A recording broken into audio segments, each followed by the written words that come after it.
We are, Chair. Hello, good evening. My name is Councillor Shirley. I'm chairing this meeting tonight. Welcome to all councillors, officers, and also those that are watching us on the live stream service. We have got a packed agenda tonight, and I want to get through it as best and as quickly as we can. Clearly, I can only do that with everyone's help, and therefore I ask everyone to keep their statements, keep their questions as brief and to the point as we can. It is completely in your hands as to whether we can finish this agenda and get through all the business. I have some determination to do so. So please forgive me in advance if I pull you up for speaking too long. I want to give everyone the opportunity to speak, and the briefer we are together, all together, the easier we're going to achieve that. So thank you all very much, and I look forward to making some good progress down the agenda as quickly as we can. If I could have the apologies first, please. Chair, I've received apologies from Councillors Archer, McDonough and Raw. Thank you very much. That's great. If we move now to public item 2, which is public participation, we've got Mr. John Lake. Apologies, Chair. Could we do a roll call of members who are present? Yes, sorry. Apologies. Can we do a roll call of members present? Just make sure everyone is here and can hear us, and we can hear them. Thank you, Chair. Councillor Allison. Here. Councillor Atkin. Here. Councillor Bride. Here. Councillor Buckler. Here. Councillor Bull. Here. Councillor Martin Burfoot. Here. Councillor Sue Burfoot. Here. Councillor Buttle. Here. Councillor Chapman. Here. Councillor Cruz. Here. Councillor Donnelly. Here. Councillor Elliott. Here. Councillor Fitzherbert. Here. Councillor Flitter. Here. Councillor Froggatt. Here. Councillor Finesse. Here. Councillor Gamble. Here. Councillor Hill. Here. Councillor Hobson. Here. Councillor Hughes. Here. Councillor Lees. Here. Councillor Tony Morley. Here. Councillor Michelle Morley. Here. Councillor O'Brien. Here. Councillor Pawley. Here. Councillor Purdy. Here. Councillor Ratcliffe. Here. Councillor Rose. Here.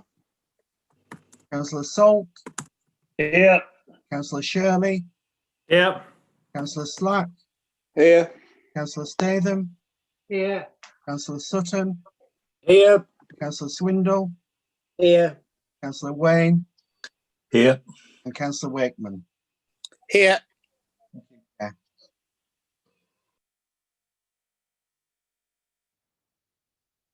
Great.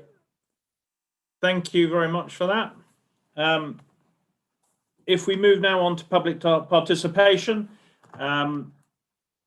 for item 13, the item on the Ashbourne Recreation Ground Pavilion, we've got Mr. John Lake, who is the chairman of the Ashbourne Sport and Community Partnership, who wishes to make a statement regarding the additional capital funding.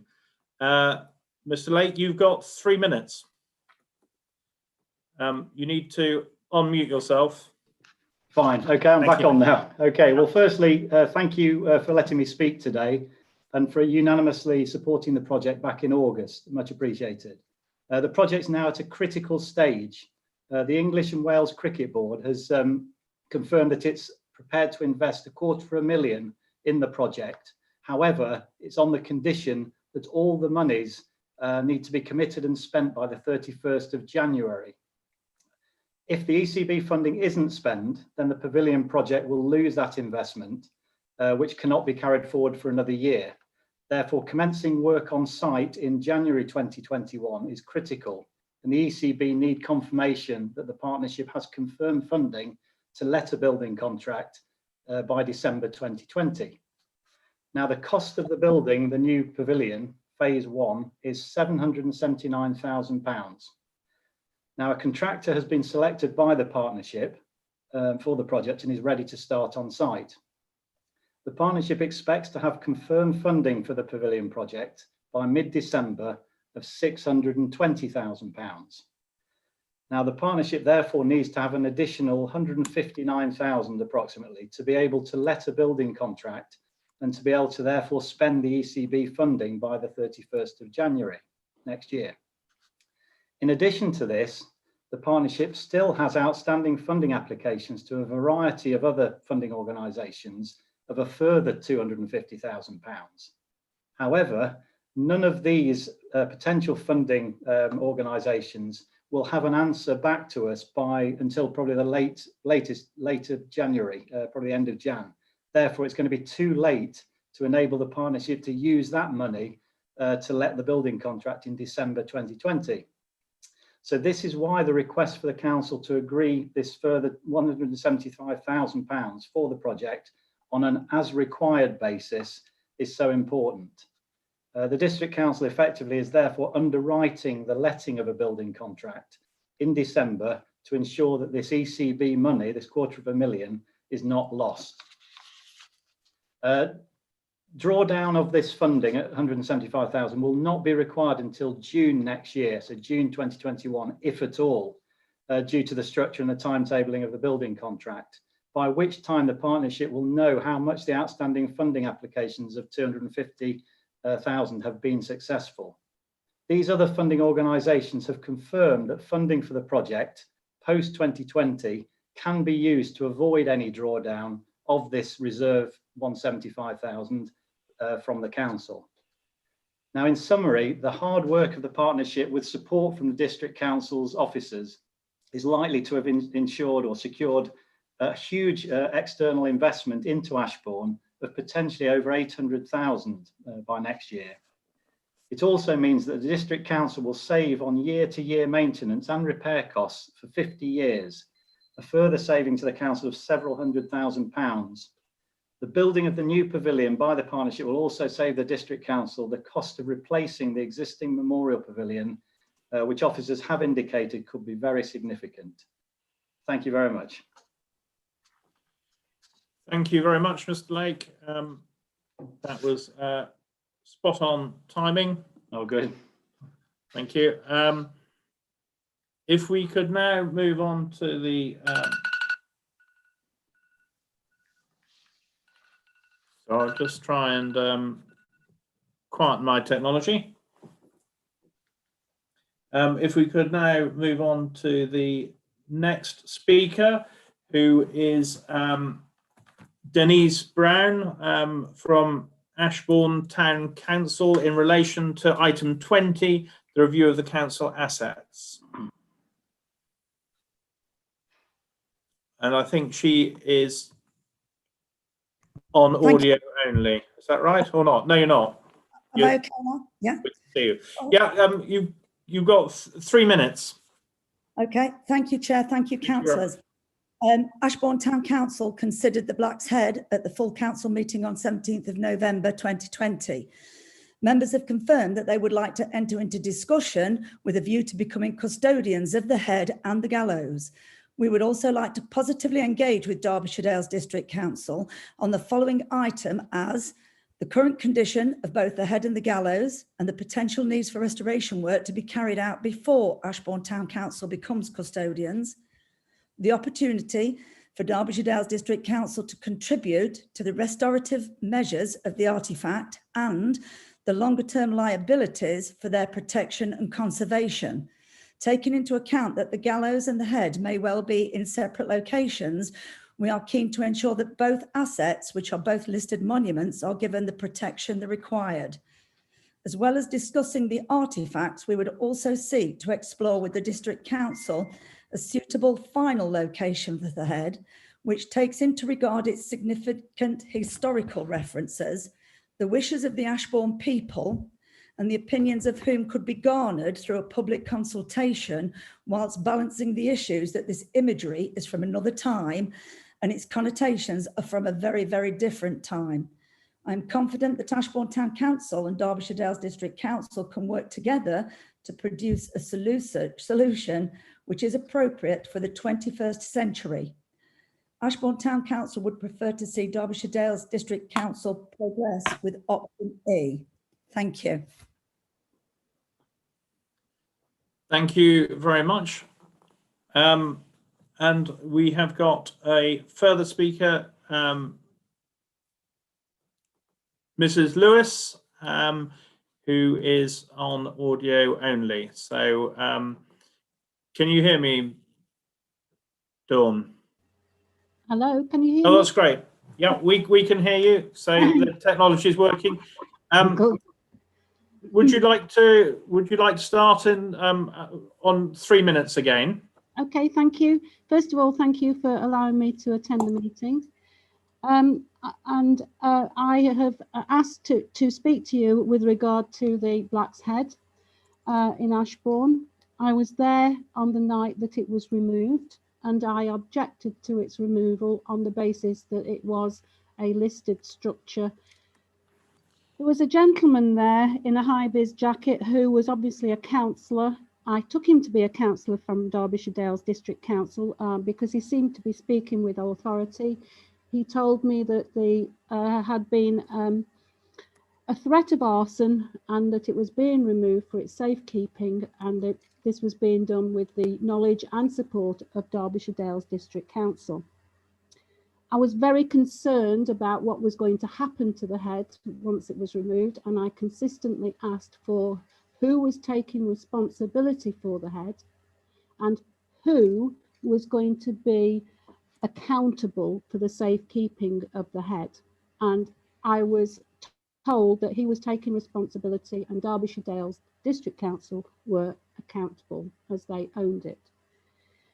We had a conversation about how it would, whether or not it would go back up and who would be involved in that discussion, and he told me it would be the local people.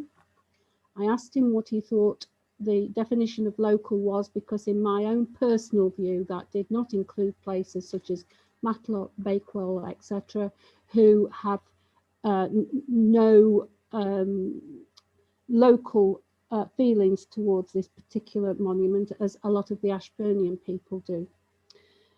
He asked me where I lived, and I said told him where I lived, and he said, well, there was no issues with that. I was a local person and I would be involved in that decision. So I am very eager and interested to know what the strategy and plans will be to make sure that the wishes of the local people are taken into account and are acted upon. Thank you. Thank you very much, Dawn. And I understand that that Councillor Purdy is going to respond to that. Chair, the response, thank you, Mrs. Lewis, for your question and your presentation just. The issue of the Black's Head is on the agenda for discussion tonight, and I very much hope that the debate on that item will provide you with answers to the questions you have asked. Thank you, Chair. Thank you. Thank you very much. And we have got now 3 written questions, which will be displayed in a minute.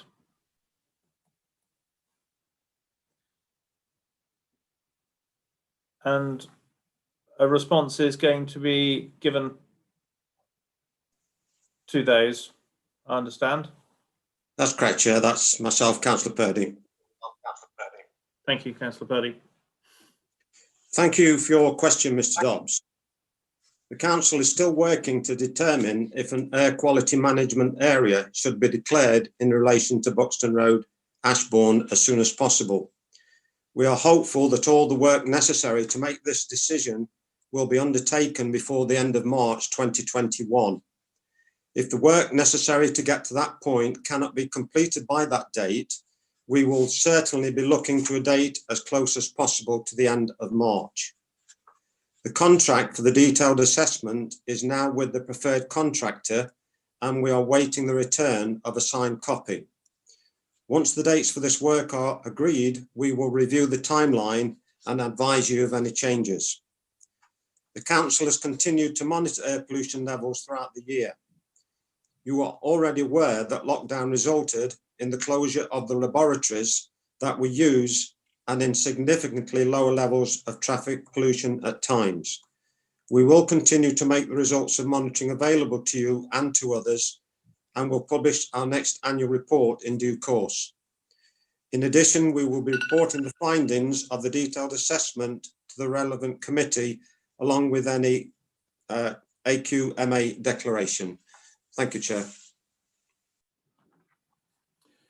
Thank you very much. The next question is displayed. And Councillor Purdy again. Thank you to the Matlock Wolds community group. The answer is yes to the first question and no to the second. In more detail, the housing allocation at Gritson Road was made in the local plan December 2017 by following the correct statutory process that included full public consultation and an examination in public by a government inspector.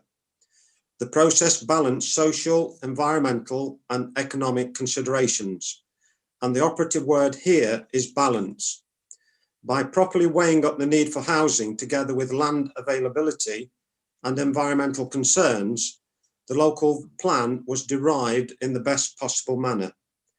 The task now is to ensure development takes place in such a way that properly considers local and global environmental issues, including climate change, alongside all the other requirements that developments have to meet. Thank you, Chair. Thank you. The third question from Mr. Dave Smith. Thank you, Mr. Smith, for your question. The point that I made at the Governance and Resources Committee merely reflected a recollection of my own professional experience in Derbyshire Police Force, where I recalled a very laudable initiative launched in the late 70s, possibly early 80s, by the then Chief Constable, Sir Walter Stansfield, to encourage greater equality and diversity in the police force. My recollection was that these attempts did not result in any immediate improvement in diversity, as regrettably, many of the initial recruits left the force without progressing further. It is not for me to surmise the reasons why. However, it is pleasing to note that the situation has changed significantly since that time, and Derbyshire Police now have what appears to be a very successful policy on equality and diversity, which is delivering a more inclusive police force. Thank you, Chair. Okay, thank you very much for those that have both participated in person and also sent in those written comments. And thank you very much, Councillor Purdy, for giving those responses. We now leave the public participation phase, and therefore, if members of the public who have logged on could log off, and we'll get into the substantive part of the meeting. Thank you from Ashbourne Town Council, Chair. Thank you. Thank you very much indeed.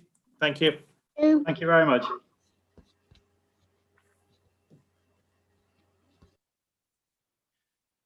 Great, thank you.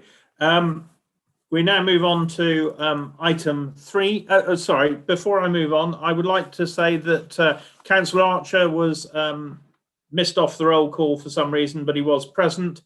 Sorry, I made a note of that as soon as it was drawn to my attention. So thank you. Item 3, interests. Any interests to declare? Councillor Purdy?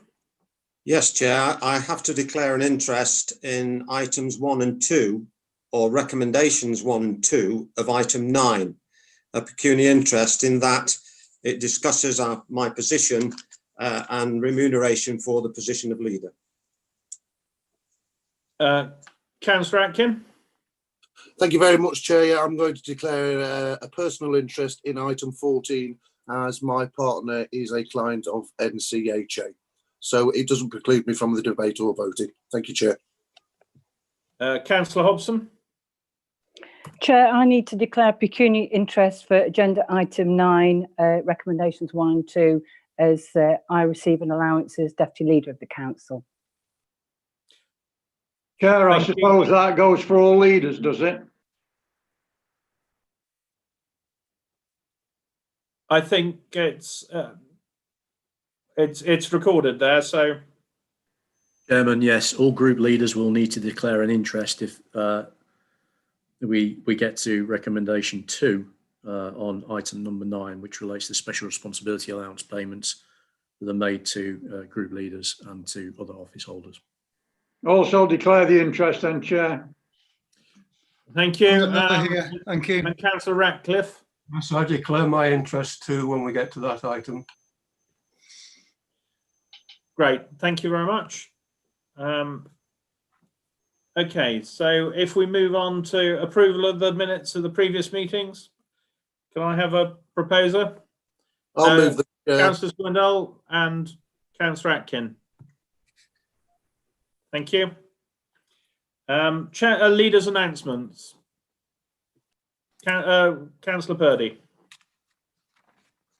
You're on mute. Sorry, I touched it, but it didn't come off. On the evening of 5th of November 2020, you all received an email from Mrs. Vicky Rains, Chair of Tansley Parish Council, revealing papers belonging to me with notes made thereon in my own handwriting. The papers were agenda papers of the 2nd of September full council meeting and some private papers I had raised.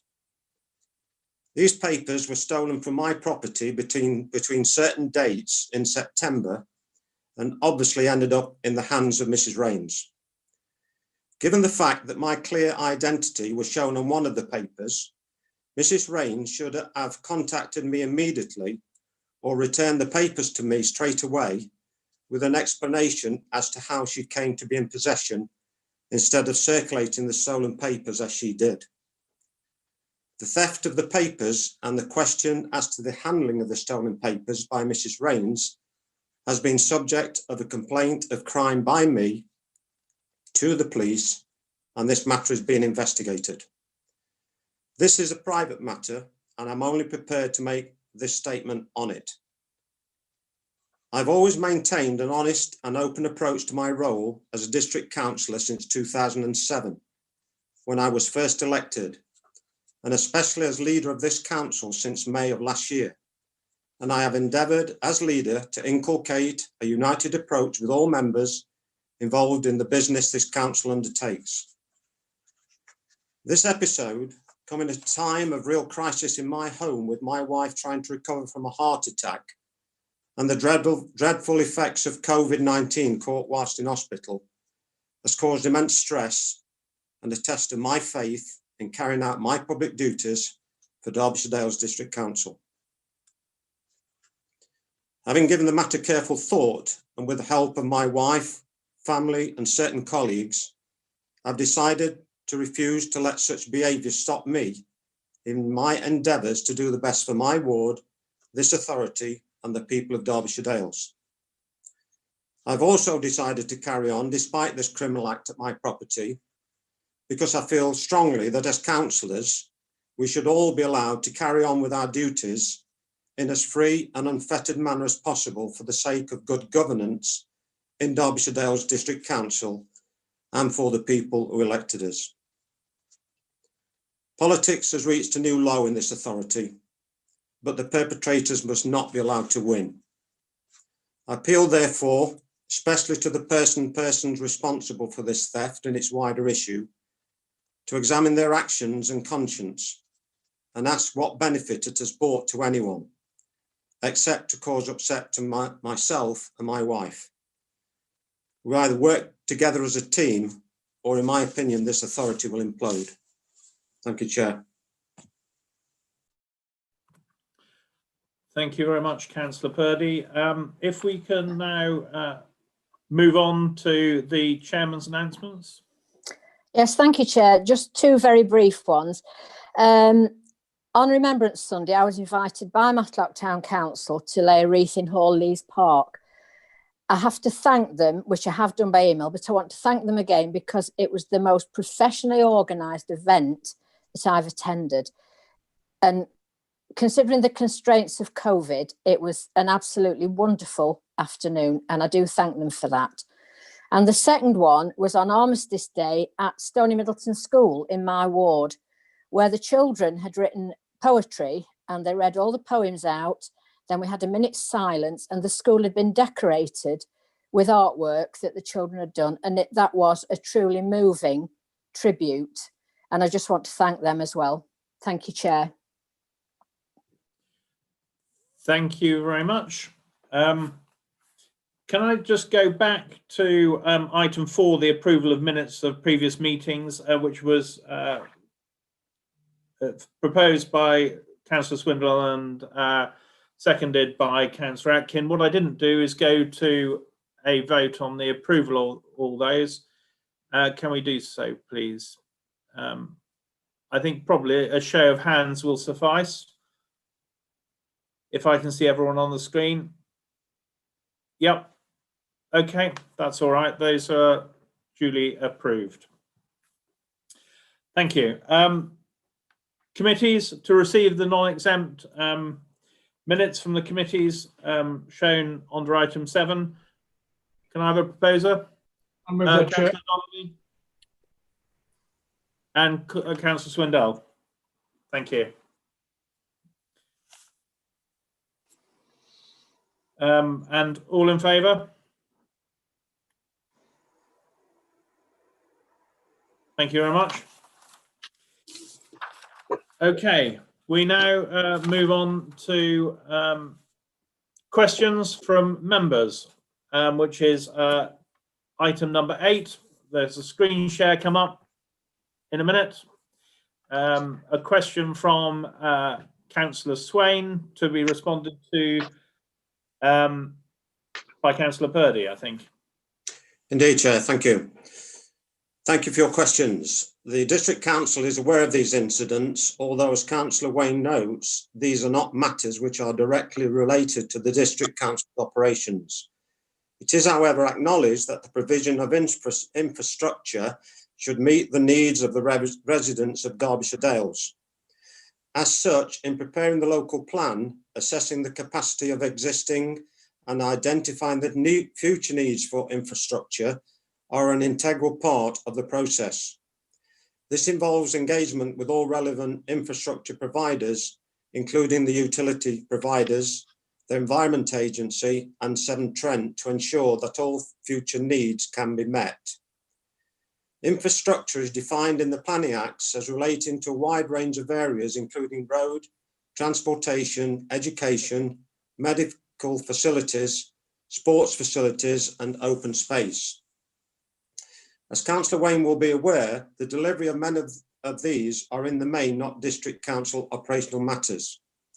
However, in order to ensure that there is adequate infrastructure in place to meet the needs of the community, the District Council does regularly engage with the relevant agencies. There are, for example, regular officer meetings with the Derby and Derbyshire Clinical Commissioning Group and Derbyshire County Council Education to ensure that there is two-way dialogue about their current and future needs and how that relates to emerging development proposals.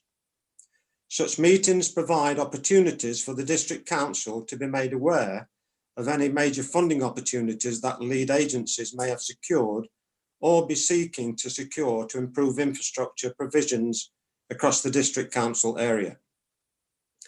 These allow for any future issues to be flagged up at the earliest opportunity and then taken into account in the determination of planning applications.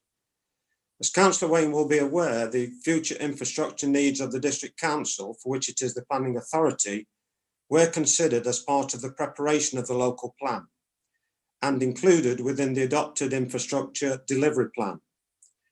Developments contained within the adopted Derbyshire Dales local plan require their approval of a planning application before they can proceed. This requires an assessment against policies and proposals in the adopted Derbyshire Dales local plan. In regard to infrastructure requirements, this necessitates that consideration is given to policies section 10, as well as other site-specific infrastructure such as affordable housing, community facilities, including healthcare and education. To ensure that the appropriate level of new infrastructure is provided for such proposals, the relevant statutory agency is consulted, including Derbyshire County Council as Highways Authority, Education Authority, and Local Lead Flood Authority, and their responses taken into account in the balanced recommendation provided by officers on the planning applications. Thank you, Chair. Chair, can I come back, please? Thank you. Yes. Thank you. I'd like that in writing because it was rather long-winded, but thank you to Councillor Purdy and the officer that completed that response. I would just like to say foresight in the local plan, the existing one, that's absolutely fine, but I don't know as the foresight would be in a crystal ball and it would have seen that the town has been flooded 3 times in the last 18 months, or there would be a low overloading of the Knowlston Place pumping station. So I'm not going to go any further at this time, but if I could have a written response and I shall take it up with the officer concerned. Thank you very much. Happy to provide a written response, of course, Chair. Thank you. We got second question from Councillor Swindell to Councillor Atkin. Yeah, thank you very much, Councillor Swindle, for providing this question. So, as Councillor Swindle will be aware, the District Council representations on the planning the future white paper were submitted to MHCLG prior to the deadline of the 29th of October 2020. The response submitted to the government covered all aspects of the suggested changes to the planning system set out in the white paper. This includes concerns raised about the impact upon wildlife and also the extent to which the proposed change would have an impact upon the community's ability to engage in the future. However, as Councillor Swindle will be aware, the District Council has taken opportunities, such as those relating to the development of corridor quarry, to promote partnerships between developers and DWT to safeguard and develop ecology, where DWT is to take over the management of the SSSI, a countryside park set within the project and created a wetland habitat alongside the Derwent. These measures will cumulatively enhance ecology and ensure long-term management in the public interest. At this time, the white paper only sets out suggested changes and is set out in its contents, will require legislative changes to enable them to become a reality. In taking forward changes, the government has indicated that it will be mindful of the responses it receives during the public consultation. At the current time, there is no requirement to make any operational or procedural changes at this time. Any future changes to the planning system that are introduced directly or indirectly as a result of the planning paper will, as always, be reflected in the advice given to members, both in relation to the local plan and in respect of planning applications. Thank you, Chair. Thank you. Councillor Swindell, have you got a supplementary question? Yeah, thank you, Chair. I wanted to raise this point in a public meeting because probably like myself, a number of councillors will have had this email from a number of their constituents who have expressed their concerns about the proposed changes to the planning system in the government white paper. And obviously, as Chair of Planning, I'm sure that Councillor Atkins familiarised himself with the white paper and the reforms to the planning system that have been set out. My main concern, and one of the reasons I felt obliged to raise this, as well as getting it into the public domain so people could hear the answer, is it is mainly the lack of democratisation that will come with it. If I read it correctly, growth zones will be introduced, and this will shift the approval of new developments back to the local plan stage and in effect remove the current second stage for full planning approval, which I fear is incredibly worrying. So as Chair of Planning, does Councillor Atkin personally share my concerns that the planning process will become less democratic, rush through planning applications without proper scrutiny, and leave communities void of a say on how detailed final proposals will impact on their community? Thank you very much, Colin. What I'll do is I will get you a written response to that, if that's okay with you, Colin. Have you not got a view on that now? You know, so it's my view on government policy. It's not a technical question. Might differ from yours, but I'm quite happy to give you a written response to that. Are we paying, you know, a special responsibility allowance for somebody who can't give an opinion on something? I'm not asking for a technical answer. I just wanted an opinion. I have concerns about the white paper, Colin, which I have fed into the consultation. Okay. Well, I thank the officer for the original response. Thank you. Thank you. Thank you. And the third question from Councillor Gamble to be responded to by Councillor Purdy. Thank you, Chair. It is not an issue of incentivising for opposition groups. There are no opposition groups on the council, as there is no ruling group. The council has a statutory duty to make decisions lawfully and in the interests of the residents of the Derbyshire Dales. Whilst the political balance of the council has changed, as reported by the monitoring officer on tonight's agenda, it is imperative that all four political groups, as well as non-aligned councillors, work with the officers charged with delivering services to our residents during this pandemic and beyond. Number two question. Thank you for your question. As you will have noticed, before the most recent change in the political balance of the council, the chief executive and the corporate leadership team worked to the agreed corporate plan of the council, which we have all collectively agreed by councillors. The priorities for this district and this council were clearly set out, and officers continue to work towards delivering these priorities. Furthermore, the chief executive and corporate leadership team are working hard to engage political group leaders and the broader body of members by consulting on proposals before they are published, as well as an opportunity to inform the content of these proposals. This is welcome and will need to continue with the councillors to continue to improve its governance processes. The third point, you heard me in my leader's announcement. This is a private matter that does not concern the council. As such, no council officer or council resource has been involved in pursuing this matter. The issue of theft of private papers from private property was rightly reported to Derbyshire Police for investigation.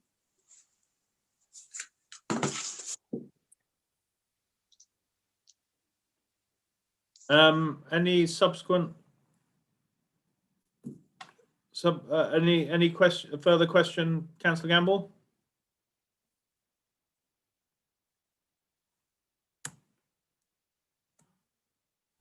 Councillor Gamble, you're on mute. Sorry about that, I was on mute. Really, it's the second question, which I would actually like, I did actually ask for a constitutional justification, not a sort of general description about how the council does its business. I don't consider really that question's been answered. So if I could maybe later have a written answer to actually answer that question, please. I'm sure you can. I'll refer to our expert on that matter. Obviously, James is our constitution officer, and I defer to his expertise on that, but I will get a written response. Thank you very much. That's the end of the item 8 on questions. We now move to item 9, the political balance. Political groups and entitlement to seats on committees. I note Councillor Buckle's declaration of interest, which we missed off at the time. So thank you very much for that. Can I hand over to James McLaughlin? Thank you, Chairman. Thank you, members. this evening, this report's been submitted to you to consider an update in the membership of the political groups of the council, to report on the consequent change in the political balance of the authority, and to make recommendations in respect of entitlement to seats. I won't go through the report in detail because I know from correspondence that I've received, not only this week, but for a number of weeks, that there's been a lot of attention to detail to this paper. But for the benefit of people watching the YouTube stream this evening, the political balance of the council has changed as a result of Councillor Raw joining the Green and Independent group from the Labour group, which took place in August. And earlier this month, Councillor Bright indicated that he would sit as a non-aligned member, leaving the Conservative group. So the effect of those changes are that the Conservative group has 19 seats, the Green and Independent group has 5 seats, the Labour group has 5 seats, and the Liberal Democrat group has 7 seats. There are 3 councillors who sit as non-aligned councillors, that's Councillors Bright, Elliott and Swindell. And in terms of the political balance calculations that arises from that, I've set out in section 3 of the report a number of options which are based on the principles that are set out in the Local Government and Housing Act 1989. So the report provides options for members to consider on that, and the recommended option, which was the recommended option following consultation with political group leaders, extensive consultation with political group leaders, sees a change in the total number of seats from 78 to 81, subject to your agreement this evening, members. And that would see a change in the membership of committee sizes, with the 2 policy committees going to 16 members rather than the current 17. Planning committee would increase to 15 from 13. Licensing and appeals would increase from 12 to 15. And there would be no changes to the joint consultative group, the joint ICT committee and the local plan advisory group. I won't go through the various options because it will be quite boring for anybody listening and watching to go through tables of entitlements. But the other key thing for you to consider this evening relates to the payment of special responsibility allowances. The scheme, which has been previously agreed by council, sets out the sums that are payable to the leader, deputy leader and political group leaders who are leaders of non-leading groups. And those are set out in the recommendation 2 before you this evening. There's one other matter that I would draw to your attention, which is the role of Vice Chair of Planning Committee, which was previously held by Councillor Bright. As he's no longer a member of the Planning Committee in respect of being a Conservative group member, that effectively means there is a vacancy on the Planning Committee for the seat that Councillor Bright held, and therefore Council will need to appoint a new Vice Chair of the Planning Committee. Chairman, there are 7 recommendations before members this evening. I'm happy to take any questions that members may have before you move into debate. Questions? Councillor Hughes. Thank you, Chair. Just they're very simple questions. I'm sure it's me who is misunderstanding. If we go to option 1, the joint ICT committee has 3 members, yet the table shows 1 in the Conservative group, 1 in the Liberal Democrat group, and 0 in the other groups, and that adds up to 2. So can Mr. McLaughlin explain how we get 2 to 3? Thank you. Thank you, Councillor Hughes. Yes, I can explain that. It's in the narrative below that table at paragraph 3.8, where I relay the outcome of a discussion between the political group leaders, where it was acknowledged that none of the calculations for seat entitlement are perfect. A combination of the current numbers in groups and the overall number of members of the council just doesn't work for a straightforward calculation in terms of making sure that balance is achieved in the overall membership of the council and on each individual committee. So the outcome of the conversation with group leaders set out in 3.8 is effectively that we have acknowledged that in the total calculation, the non-aligned members are entitled to 6 seats, but that isn't realised from the calculation for individual committees. So the compromise to that was that the non-aligned members would be entitled to a seat on the joint ICT committee, because none of the other groups have an entitlement to that 3rd seat. So there would be a vacant seat there. So that was a way of ensuring that non-aligned members achieved their overall entitlement of 6 seats, whilst ensuring that the joint ICT committee membership was fulfilled. So can I just, thank you for that answer. It's very clear. Can I confirm then that option 1 actually gives non-aligned members 6 seats, and including a seat on the joint ICT committee? That is correct, yes. Thank you. So that and we should note that, I think, because it's not shown as that in the table. And 3.6 says the calculation should be referred through the report as option 1. So I think that should be noted when we're coming to a vote on whether we accept option 1 or not. Thank you. Thank you, Councillor Hughes. I think just to look at the various recommendations, the 7 recommendations, it would seem sensible if we could look at sort of recommendation 1 and 2 first, and then progress onwards from that. I think Councillor Atkin. Yeah, thank you very much, Chair. Yeah, I'm quite happy to move recommendations 1 and 2 as set out in the report.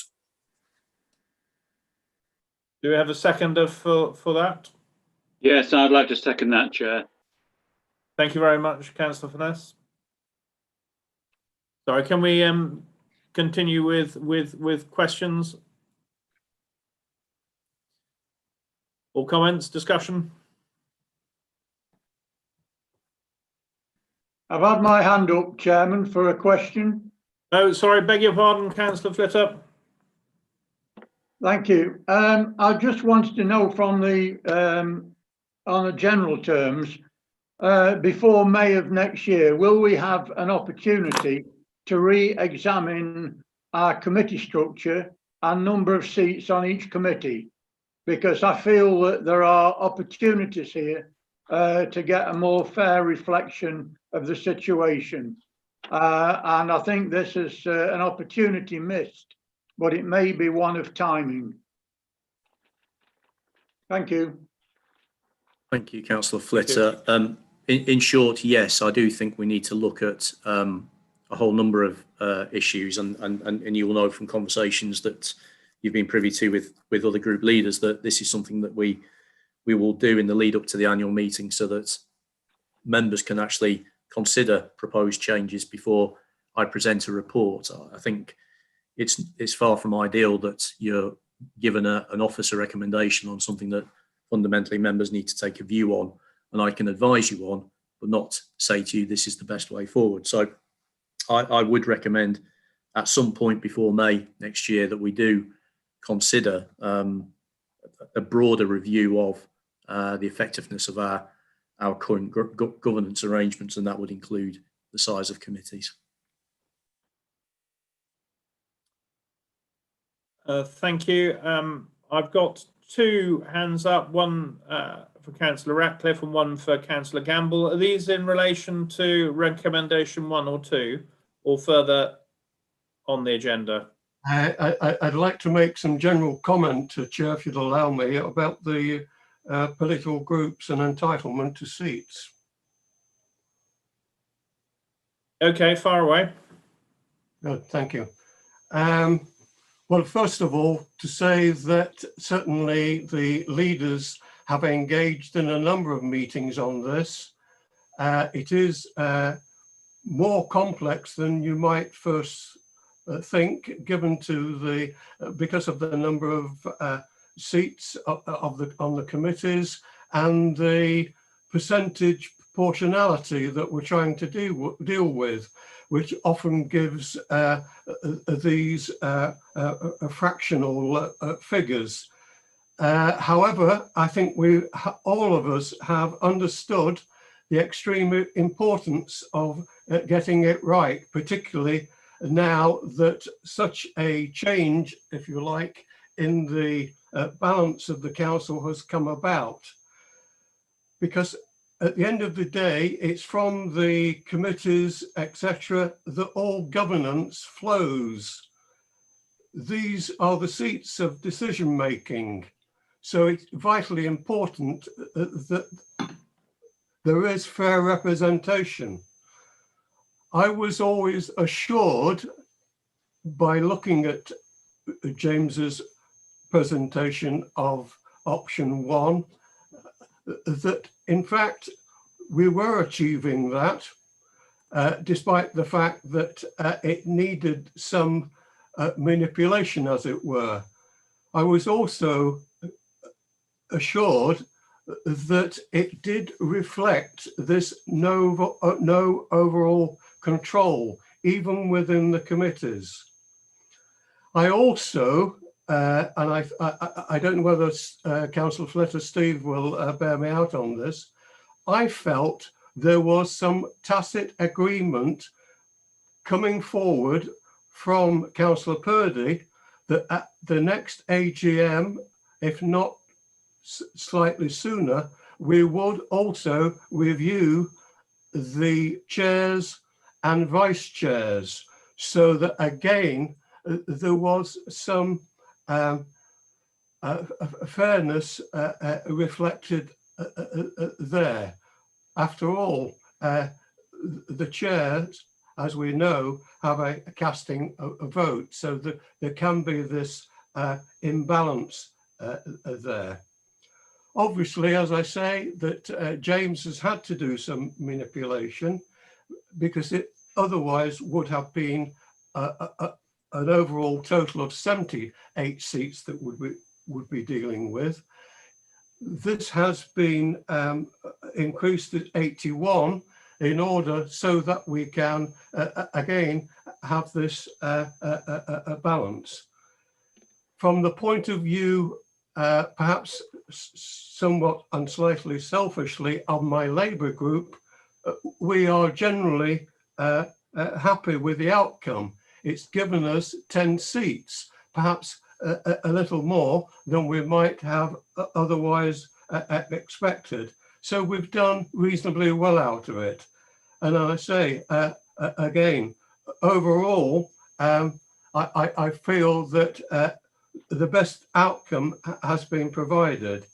I do understand and I sympathise with those who feel that the Conservative group are still, as it were, exhibiting an undue dominance there. But to some degree, that's because of their 19-seat percentage reflection within the proportionality structure. But practically, I think that there has been this achievement of a lessening of that, because if you look at the overall figures, if there is cooperation and agreement between all the opposition and non-aligned groups, that dominance disappears.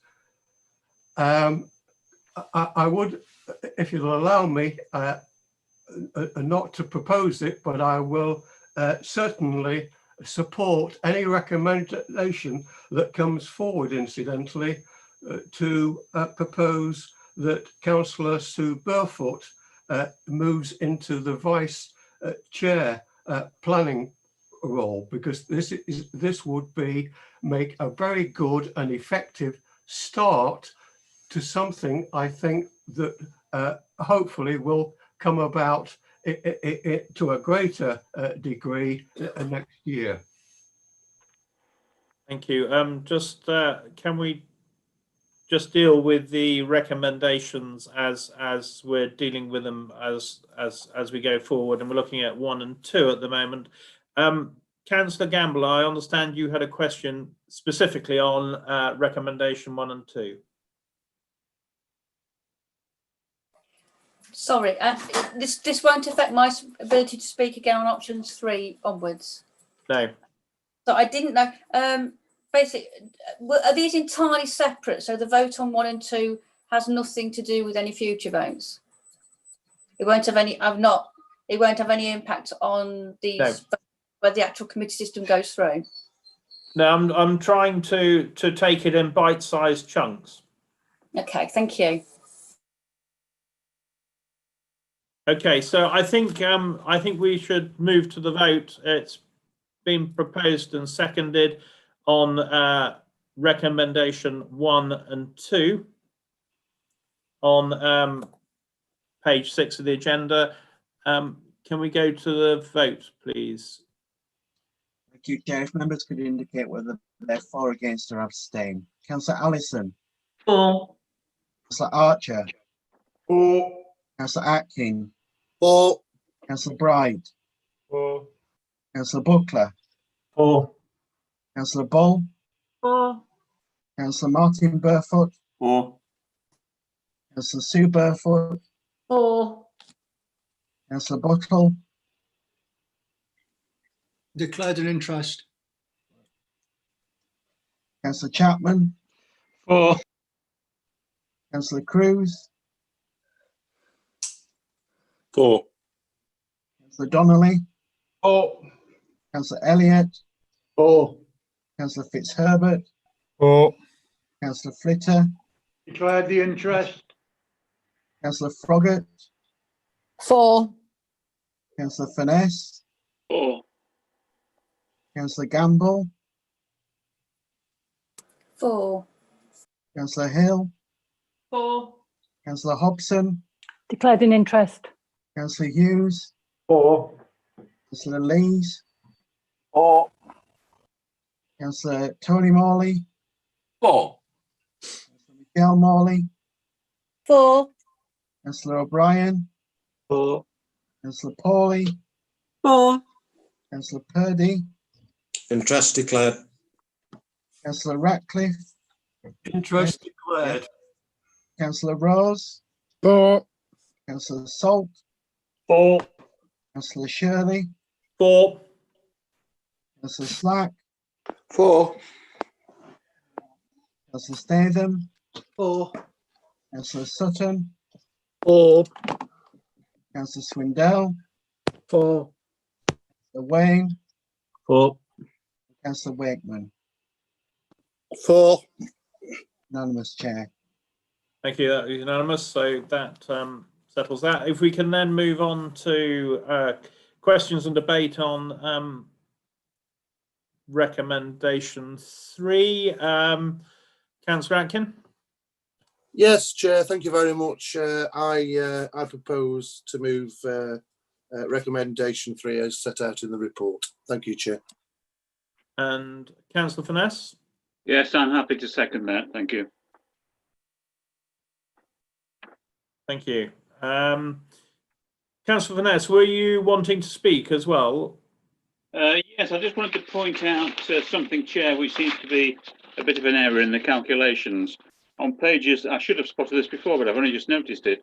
It's on pages 10, 11, looking at the totals, and I'm looking at the joint ICT, which has a membership of 3, but it looks as though only 2 have actually been allocated. We've got the same thing on the same chart on page 11. Also, and it's reflected in the totals at the bottom, where 1 is missing. It says total 81, but in actual fact, they only add up to 80. So, but the fault is obviously on the joint ICT, where 1 allocation seems to be missing. Maybe James can answer that one. Thank you, Councillor Finesse. I think that relates to the question that Councillor Hughes asked a few moments ago. So it's dealt with in paragraph 3.8, and effectively what we're asking is that committee be made up to 3 members by appointing one of the non-aligned members to that position. Okay, thank you very much. Councillor Bull, were you wanting to contribute? No, I think I was just trying to make the point that Councillor Hughes had already brought that calculation in, and and it is in the 3.8 already discussed. Thank you. I haven't got anyone else who is indicating they want to contribute. It's been proposed and seconded. Can we move to the vote on recommendation 3? Thank you, Chair. Councillor Allison? Against. Councillor Archer? For. Councillor Atkin? For. Councillor Bright? For. Councillor Buckler? For. Councillor Bull? For. Councillor Martin Burfoot? For. Councillor Sue Burfoot? For. Councillor Buttle? For. Buttle? Councillor Chapman? For.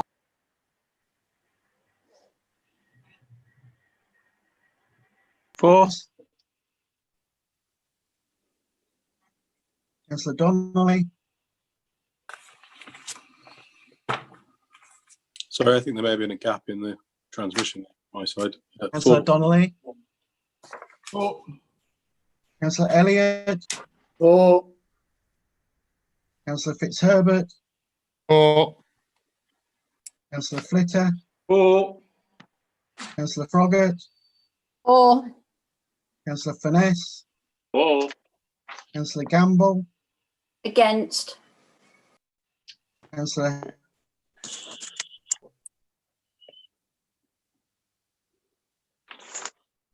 I've missed it. Councillor Hill? For. Councillor Hobson? For. Councillor Hughes? For. Councillor Lees? For. Councillor Tony Morley? For. Councillor Michelle Morley? For. Councillor O'Brien? Against. Councillor Pawley? For. Councillor Purdy? For. Councillor Ratcliffe? For. Councillor Rose? For. Councillor Salt? For. Councillor Shirley? For. Councillor Slack? For. Councillor Statham? For. Councillor Sutton? For. Councillor Swindell? For. Councillor Wayne? For. And Councillor Wayman. For. Yeah, that's 34 for and 3 against. Chair, may I raise a point of order? Yes. I'm disappointed by some of the members who don't seem able to listen to debate and certainly aren't able to listen to comments or questions made by the former opposition groups, I don't know what they're called now, and the treatment of the Liberal Democrat group leader, Councillor Flitter, who frequently in meetings of this council does not get is not able to make comments at an appropriate point, even though he has his hand raised, because the chair refuses perhaps to or ignores his raised hands. I think that we need an apology from Councillor Shirley about the treatment of Councillor Flitter, particularly in debate in this chamber, in this council, particularly as he is a leader of the group. Thank you. Thank you very much, Councillor Hughes. I did pick up, or rather, sorry, Councillor Fitter drew my attention to the fact that his hand had been up, and I gave him the opportunity to speak. And I will continue to do so. I'm trying to pick up people as efficiently as I can on the screen, and where I don't, clearly, if people are able to draw my attention to it, I will deal with it. Can I just thank my colleague for making those points, Chair? I did take the apology, but I'm rather thick-skinned, so I take it as it comes. But I'm sure there's no malice, but there is a point to be made about how we conduct the meetings. Thank you. Thank you very much. If we now move on to the other items recommendations 4, 5, 6 and 7 together, which are on pages 6 and 7 of the agenda, and move on to the debate and any questions on those. Again, Councillor Atkin, before we move on to that, does James want to make some comments from an officer's point of view? Thank you, Chair. It's not to make a comment as such, it's to provide advice to the council in light of the result of that vote. You'll recall that there's a requirement for that matter to have been agreed unanimously, and with 3 votes against, the councillors rejected the opportunity to suspend the requirement for political balance under principles set out under the Section 15 of the Local Government and Housing Act 1989. Having done so, I can't recommend recommendations 4, 5 and 6 to the meeting this evening. Therefore, the effect of that will be that the political entitlement to seats remains as it stands on committees presently, with the one exception that the nominations made to Labour seats previously held by Councillor Raw and Conservative seats held by Councillor Bright, they will no longer have those seats. So Councillor Raw's entitlement and Councillor Bright's entitlement has now ceased because they're no longer members of those political groups. And the political groups, the Labour group and the Conservative group, are entitled to those seats.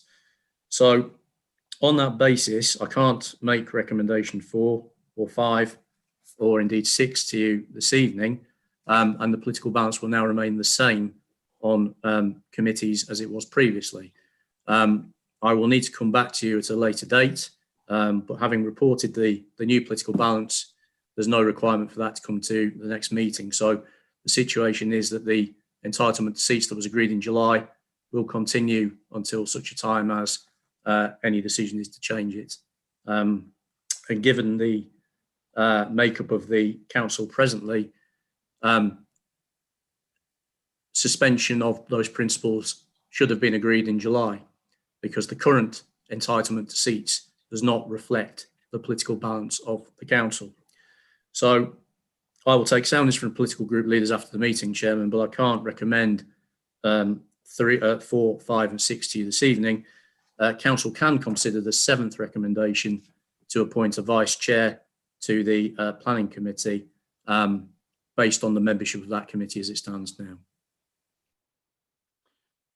Okay, can we just deal with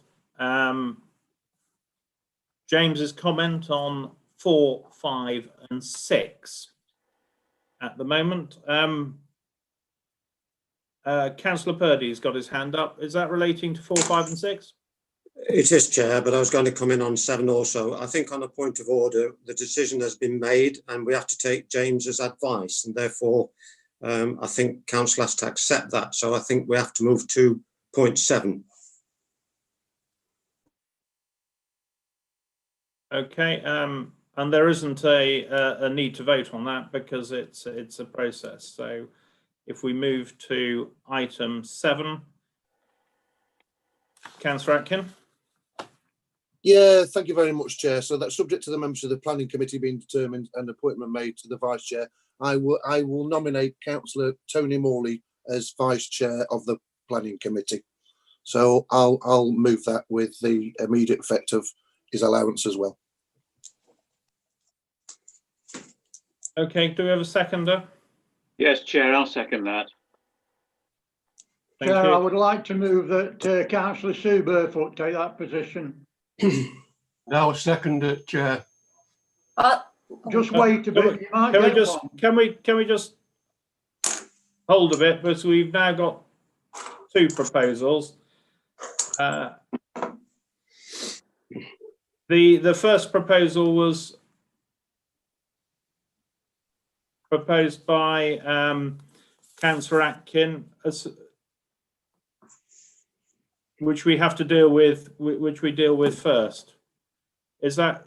Chair, can I make a recommendation, because Yes. we have an either or situation in terms of the nominations received. So perhaps if members vote to indicate whether they're voting for Councillor Morley or for Councillor Sue Burfoot, that might speed up the voting process, rather than doing one vote on one, which, without preempting the outcome of it, might then negate the other proposition. So I think that's probably the best way of doing it as it stands. Okay. We will do that then. Are we, Jason, are you primed to take the votes? Yes, Chair. So if each councillor could say Morley or Burfoot when they are asked to, and can you keep it as clear as possible? Thank you, Jason. Thank you, Chair. Councillor Allison. Councillor Burfoot. Councillor Archer. Councillor Burfoot. Councillor Atkin. Councillor Morley, Tony Morley. Councillor Bright. Councillor Morley. Councillor Buckler. Councillor Sue Burfoot. Councillor Ball. Councillor Morley. Councillor Martin Burfoot. Councillor Sue Burfoot. Councillor Sue Burfoot. Can I vote for myself, Councillor Burfoot? Councillor Buttle. Burfoot. Councillor Chapman. Morley.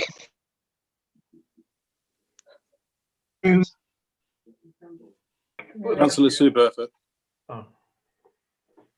Councillor Donnelly. Morley. Councillor Elliott. Tony Morley. Councillor Fitzherbert. Morley. Councillor Flitter.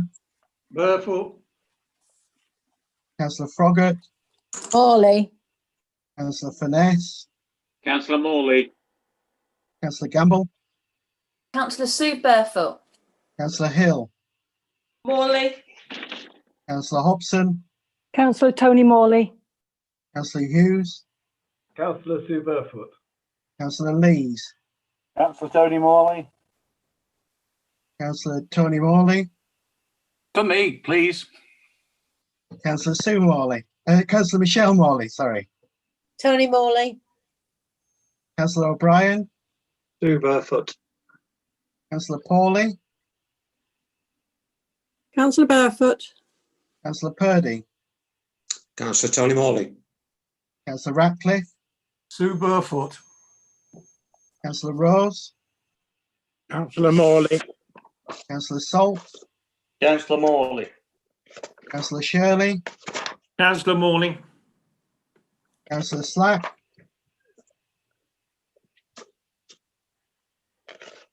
Councillor Slack. Sue Burfoot. Councillor Statham. Councillor Morley. Councillor Sutton. Councillor Tony Morley. Councillor Swindell. Abstain. Councillor Wayne. Councillor Burfoot. And Councillor Wakeman. Councillor Tony Morley, please. Yeah, that's 21 votes for Councillor Morley, 15 for Councillor Burfoot and 1 abstention. Thank you very much. So Councillor Tony Morley is successful. Thank you very much for that. Got my hand up, Chair. I was just coming to you, Councillor Flitter. I've got four people to speak, and we'll start with Councillor Flitter.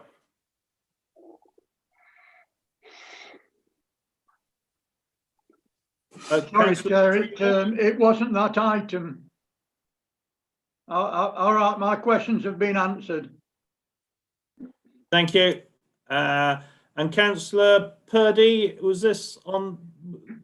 They've still got a hand up. Sorry, it should be down, Chair.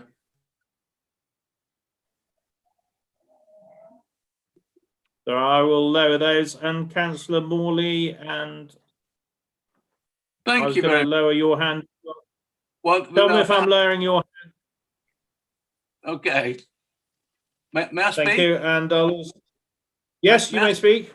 Yeah, it is simply to say thank you Yes. for your confidence, colleagues, and I shall do my best to uphold the fine standards of the planning committee and support the chair. Thank you, colleagues. Thank you very much, Tony. Thank you very much. Great, that sort of finishes that item. If we move now to item number 10, proposed amendment to the Constitution regarding extraordinary meetings of council. Can I hand to James? Thank you, Chairman. Members, this is a relatively straightforward report proposing an amendment to the provisions in the Council's procedure rules in respect of items of business that can be considered extraordinary meetings. In the short time that I've been your monitoring officer, this is the 9th council meeting in the 3 months I've been here, which is a lot of business that we've had to refer to extraordinary meetings, not just of this council, but also of committees. So in order to expedite business more efficiently, and also to perhaps give us all a bit of relief from spending many of our Thursdays in meetings on a Thursday evening, I'm recommending that Council Procedure Rule 7 be amended to read that the summons to the extraordinary meeting shall set out the business to be considered, and no business other than that set out in the summons shall be considered at that meeting, other than question time on any item on the agenda. This will effectively replicate the provisions that we have for special meetings of committees, and it will enable us to transact more business without needing to call separate extraordinary council meetings for individual items. So I'm hoping it's a relatively straightforward recommendation to you, but I'm happy to take any questions. Thank you, Chair. Councillor Fitter. Thank you, Chair. Yes, it is a straightforward report. I'd like to thank James for bringing this forward. And I'd also like to thank him for the last item as well, because I wouldn't have liked to have voted against anybody. And I thought the way that he handled that was very apt. Thank you. Thank you. Councillor Bull. Yes, thank you, Chair. Just a quick clarification. Yes, it all stands out quite normal, and I am in agreement as such, but just making sure that the extraordinary meetings are not just classed as a one item issue. It could be items that need to come forward. Can we just have that as clarification, please?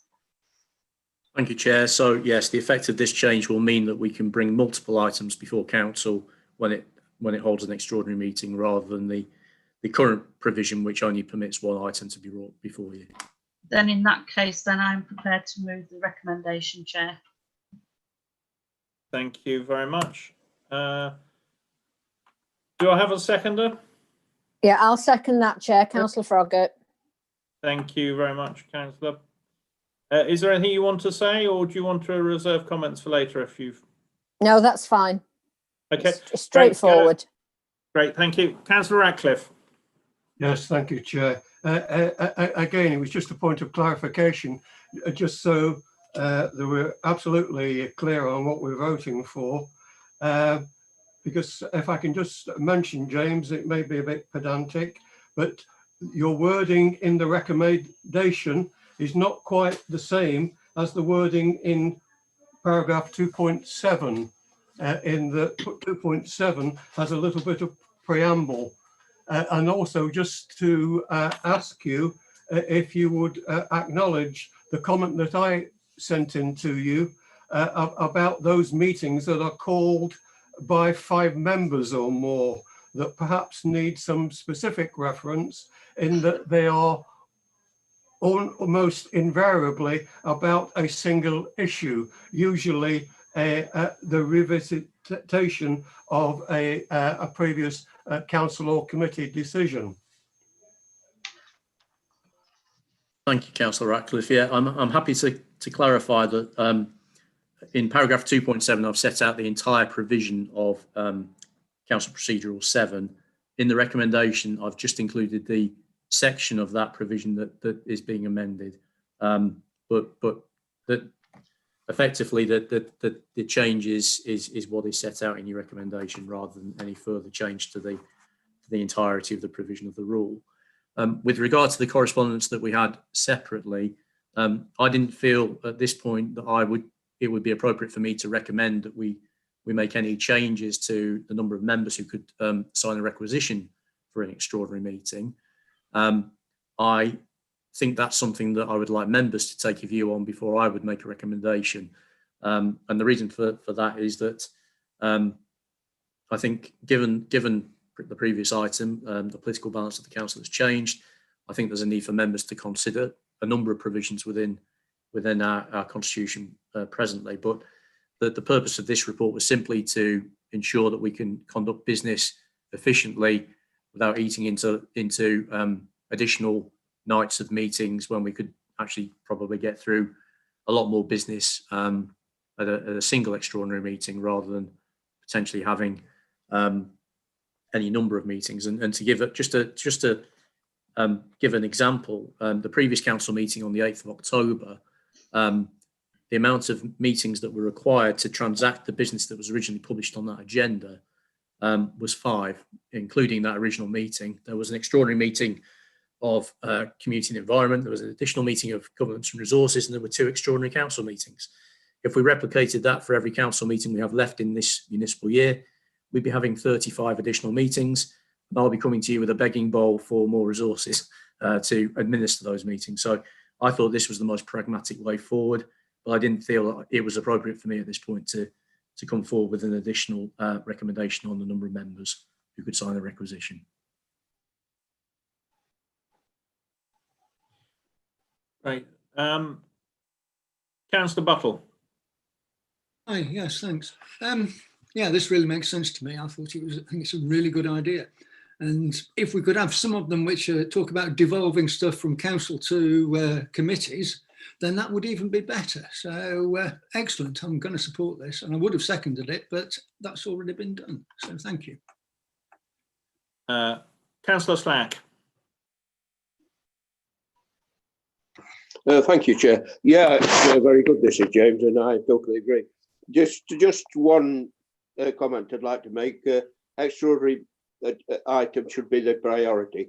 Should be the first on the agenda, the priority. And afterwards, if that runs the full 3 hours, 2.5 hours plus half an hour extra, if that runs the 3 hours, the other items would have to go to another meeting, obviously. So yes, I've no problem at all. As long as we keep within the 3 hours, because we're going very, very late on some of the meetings, and we go over what we should do, because standing orders say it should be 2.5 plus half an hour extra, so it should be 3 hour meetings. Thank you, Chair. Thank you very much. Great. Peter, Councillor O'Brien. Yeah, just a clarification, James, please, on Mike Ratcliffe's point. Does your proposal mean that where extraordinary meetings are arising from the request of 5 members, there will be no limit on the items that could be considered at that meeting? Yes, that's the effect of the change presently. Could I have a reassurance from you that in those particular circumstances, that the item raised by the 5 members is first on the agenda? Yeah, I can't see an issue with that, Councillor O'Brien. So we can firm that up in a further review of the provision, but that would make sense to me. Thank you. Yeah.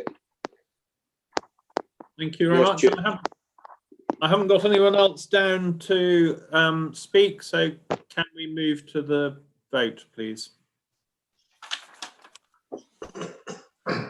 And that is for the recommendation on page 14. Thank you, Chair. Councillor Allison. 4. Councillor Archer. 4. Councillor Atkin. 4. Councillor Bright. Bright. 4. Councillor Buckler. 4.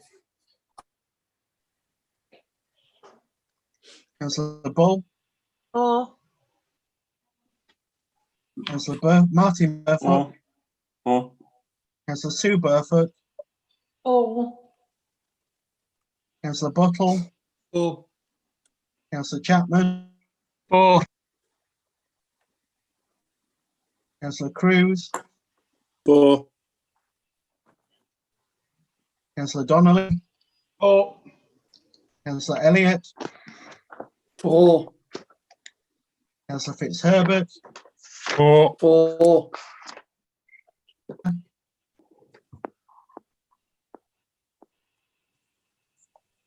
For. Councillor Froggatt, For. Councillor Finesse, Councillor Gamble, For. Councillor Hill, For. Councillor Hobson, For. Councillor Hughes, For. Councillor Lees, For. Councillor Tony Morley, For. Councillor Michelle Morley, For. Councillor O'Brien, For. Councillor Pawley, For. Councillor Purdy, For.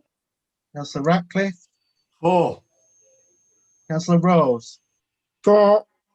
Councillor Salt, For. Councillor Shilley, For.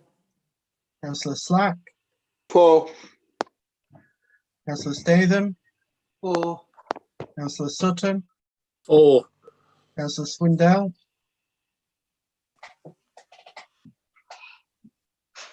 Councillor Swindell, For. Councillor Wayne, For. and Councillor Wakeman. For. That's unanimous, Chair. Thank you very much. So that is carried. I think it is an appropriate time to have a break for about 10 minutes, bearing in mind we're at 7:30. So if we can be back in our seats at 20 to 8, and we'll push on through. 10-minute break. Thank you very much. Thank you, Chair.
We'll start again in 3 minutes.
The meeting will resume in a minute.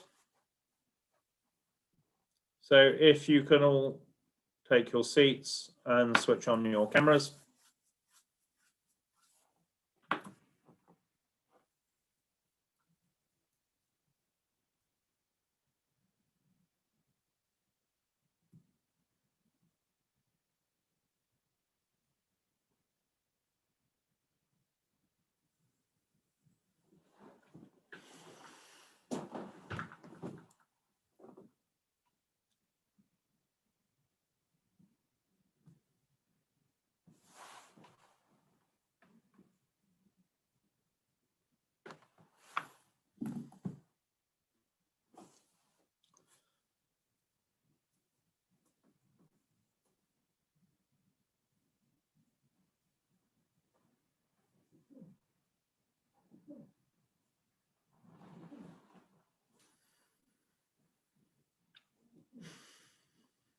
Okay, I would like to start this meeting.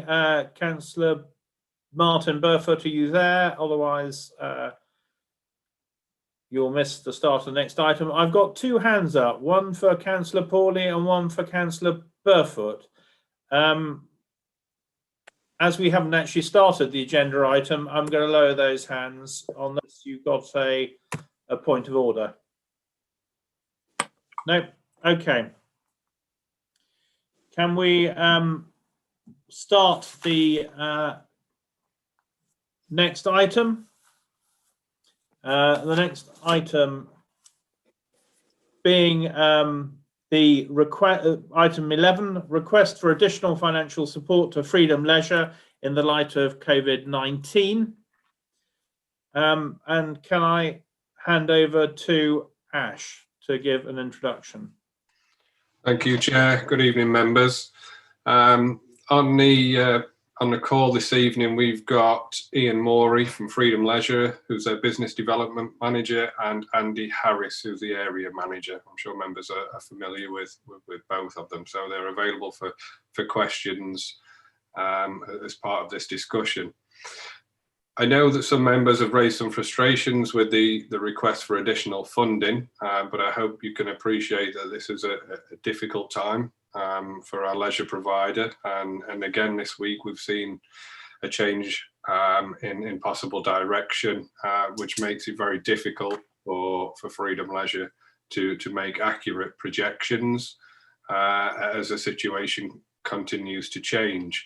You'll note from the report that one of the recommendations was asking for an additional £143 What I can tell members this evening is that through further discussions, those figures have actually been revised down to a request for 66,000. Yeah, apologies, 66,613 rather than the 143. There's also been an initial request for 290,000, as you will have seen from the report. I don't think that it's right that we consider this figure at this moment in time, and we've expressed that opinion to Freedom Leisure. A lot can change in the next few months. There's also the opportunity to apply for central government funding. So we would like to wait on that and see what happens in the coming months before any decision is made or information is presented to members. Happy to take any questions, as are my colleagues, Chair. Could I go to Councillor Purdy, please? Thank you, Chair. I don't think we can commend our financial officers as we did at GNR, as indeed our external auditors did, Chair, Mazars, and then question their financial acumen on the worry that some members have got with releasing these kind of monies. It's prudent to check that, of course, it's absolutely right. But I just want to put some trust and faith in our officers in the fact that there's been an awful lot of meetings between Freedom Leisure and our officers. And we're in a great difficult period of time. And that's an understatement, especially now we've gone into tier 3.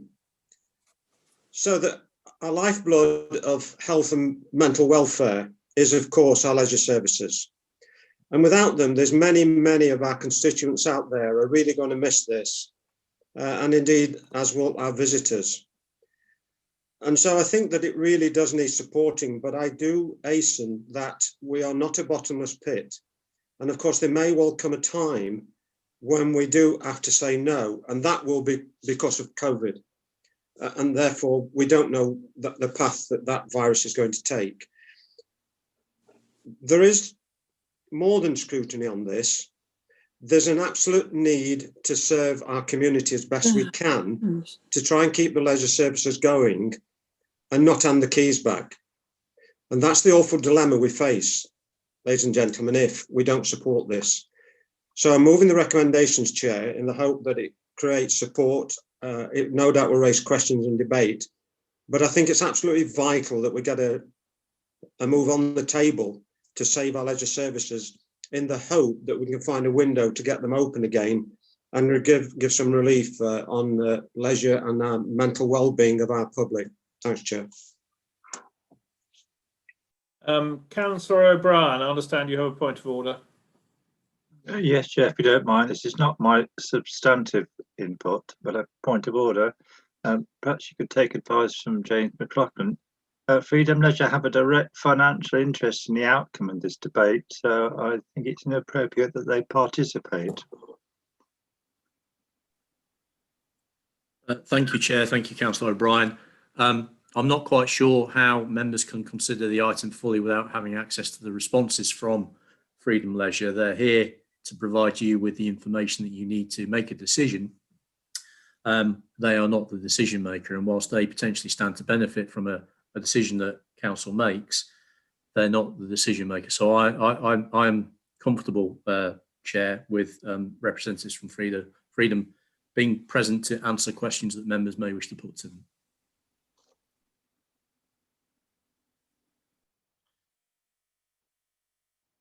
Okay, Councillor Hobson.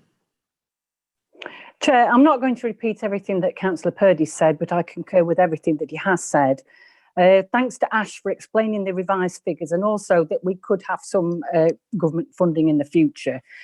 With the effects of this pandemic on the finances of the council and also Freedom Leisure, we must consider this carefully, but I would urge all members to support this motion to keep our facilities open. During this week, I've been looking through the minutes of the Bakewell and District Swimming Pool Trust, dated 12th of September 1972, the secretary of which was a dearly departed late friend of mine, Carol Newbold. The last letter in the file is from December 1995, and that outlines the decision to build the pool. So much goes into these facilities, and as Councillor Purdy says, these are vital for the health and well-being of our residents. We aren't a bottomless pit, but I would urge our members to support the motion tonight. Thank you very much. Can we now move to Councillor Ratcliffe? Yes, thank you, Chair. I have some questions to ask, but before I do so, I do wish, Chair, that you'd come down a little more harder on this business of accepting a proposal and seconder before we've even had the questions again. We keep doing it time after time. Let's try and stick to what are the proper rules of procedure, which is that we have our questions, then we move to debate with perhaps the early introduction of motions or indeed amendments. Right, I will continue. Will either Ash or indeed the Freedom Leisure representative here this evening confirm for me whether or not we have an active communities manager in post and still functioning in that role? The meeting that we held on the 12th of August, the extraordinary meeting, seemed to suggest that this option, this statement, was in effect that the manager was being furloughed, but in fact still available for this role. I asked this question particularly because I would like, when we move to debate and comment, to make some suggestions as how we might restore this role, given its effectiveness in the past, and indeed its, if you like, vital position in the future of resurrecting back to healthy levels the use of our leisure centre. So that's my first question. Active communities manager.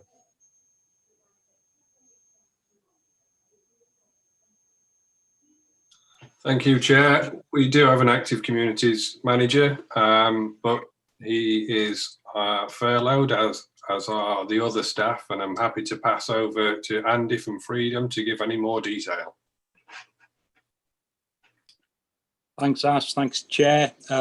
Yes, Councillor Ratcliffe, we do have an active community post, full-time position that has been in position for around about 12 months. Well, you probably already know about this, but I'm going to make a suggestion to you later when I return to the debate. My second question, again referring back to the 12th of August meeting, there was an approved recommendation that we cap the level of financial support to 300,000. Table 2 on page, in paragraph 2.3 suggests that we may exceed this amount. Would you care to comment? Chair, if I may, yes, the 300,000 that we agreed was for August until January. The funding that is being requested covers February and March. I thought that recommendation was made in the spirit that this covered all future payments and was in fact a cumulative assessment of our ceiling, accepting that of the management fees. Clearly, I was wrong in my assessment at that time. If I may, Councillor Ratcliffe, on that point, we did say in the meeting that because the fee that was requested was actually in excess of £300,000 up until January. We had recommended at the time as officers that that was capped at 300,000, We also said in that meeting that there may be further requests for additional support, but if that was the case, then that would be brought forward for members to discuss, which is the purpose of this report. It almost seems to me as though... I think, Councillor Ratcliffe, are we still labouring the point that you've already done answer to twice? Because I'm keen that we progress the debate. So if you've got different points, I'm quite happy for you to make them. You an opinion about it. I'll ask my third question. And I'm sorry to raise this, but and this is to Ash. Does he not feel that we very soon are going to be, whether we like it or not, in a position where we will need to review the financial implications of returning leisure services back into council ownership? Thank you for your question, Councillor Ratcliffe. I think the honest answer is there is a point where we have to draw a line in the sand. I don't believe that we're at that point at this moment in time. I think we need to support our partners through these next few months, and we need to see what the landscape looks like during that time. I think what we have to be mindful of is that the overall, or the bigger picture really, the savings that we made by outsourcing the service when members voted unanimously to do that, even with these additional costs, there is still a significant saving on the overall cost of the contract. And I don't think we're in a position where we would want to compromise that at this moment in time. I'm not saying that doesn't change in the future. I'm just saying I don't think that it's right to do that now. I think we need to be supportive and see what the next few months brings. That's a very fair reply. Thank you. Thank you very much. Councillor Buckler. Yes, my question's about sort of alternatives for leisure provision whilst the leisure centres have been closed. What has been done about finding alternatives to the leisure centres? Because obviously we are interested in the health and well-being of our communities, and it's not about the four buildings that we've got.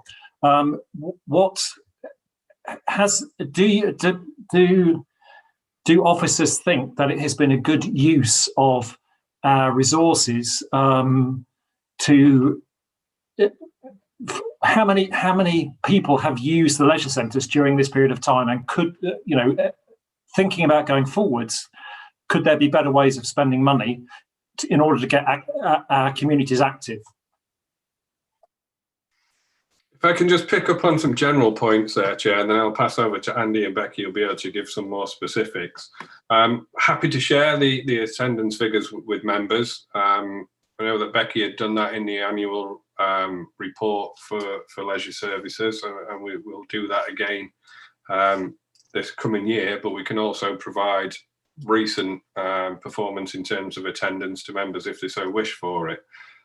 The money that we're paying out on the management fees for the delivery of the leisure centres and the active communities role. So it's not a case of we don't pay for that and then we pump money elsewhere. There are initiatives that Freedom Leisure support us as a district council in delivering in communities. So there are still things and initiatives that are taking place which Becky will be able to describe better than I can. But it's not a case of taking one amount and putting it somewhere else. We have an agreement to pay an annual contract management fee, and we have stuck to that. And in addition to that, we've supported Freedom through this difficult situation. Thank you. If I could just answer the point around the community. So we do have a sports development team at the District Council who have been delivering numerous physical activity sessions, either via Facebook Live videos or Zoom classes, so that we are still trying our best to keep the district active during these times, but via virtual means.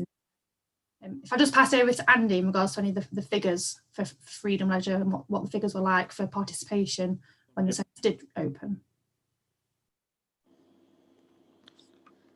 Thank you, Chair. Councillor Butler, yes, we've reopened the facilities, as you would aware, and then obviously gone into this the second lockdown.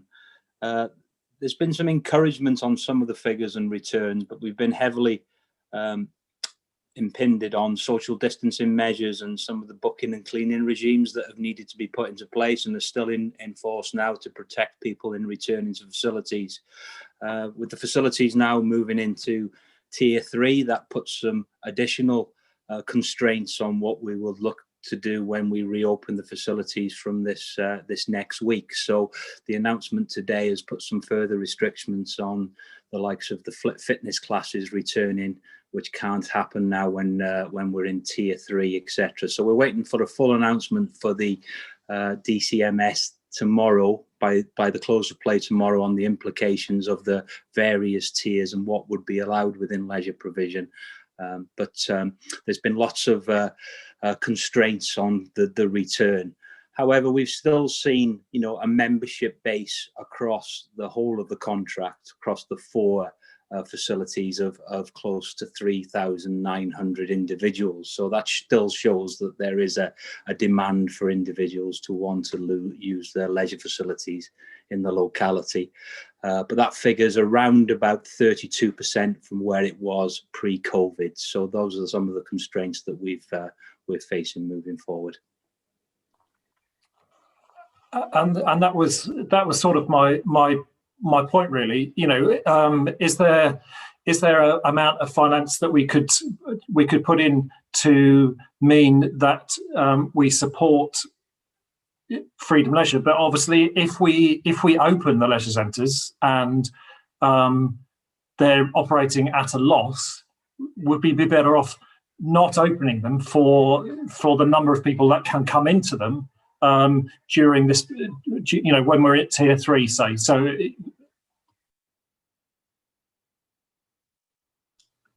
the only thing I'd like to say on that point, Councillor Buckler, is if you recall, when we proposed the reopening of the leisure centres, there was an initial proposal to have a delayed opening of 2 sites. And that was met with quite a bit of resistance, both from communities and from some members. So I don't think there is a golden ticket answer as such. I think there are options available to us, and that certainly is one of them. But whether it is something that members would approve or communities would appreciate, I think that's a different matter entirely. Okay, sorry, I seem to have a message from Councillor Burfoot with a point of order, which I have only just picked up. Oh, well, actually, I put it in at the beginning, the end of the break, actually, but it wasn't picked up. It's too late now. It was about bringing forward items 12 and 19 because we've got people waiting for probably 3 hours trying to listen to the debate on what they're interested in, but it's too late now. No, thank you, Councillor Burfoot. You did raise that with me earlier, and I think it's in all our interest to be as brief as we can. To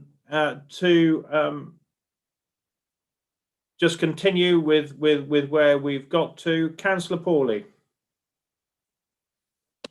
Yes, thank you. I'd like to pick up first of all on what Councillor Ratcliffe said about the way we seem to have drifted into taking proposals and getting them seconded right at the beginning of meetings before we've had any discussion or any questions on the things at all. That's a bit, to me, that seems not quite the right way around, but that's just a comment. Now I'm going to carry on. I've got 2 questions.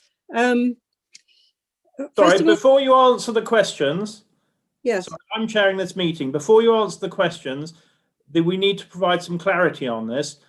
It is perfectly within the Constitution for items to be proposed and seconded at any time, and then the discussion follows. Could I please have that confirmed by James? I take it from you, but I'd like to have it confirmed, please.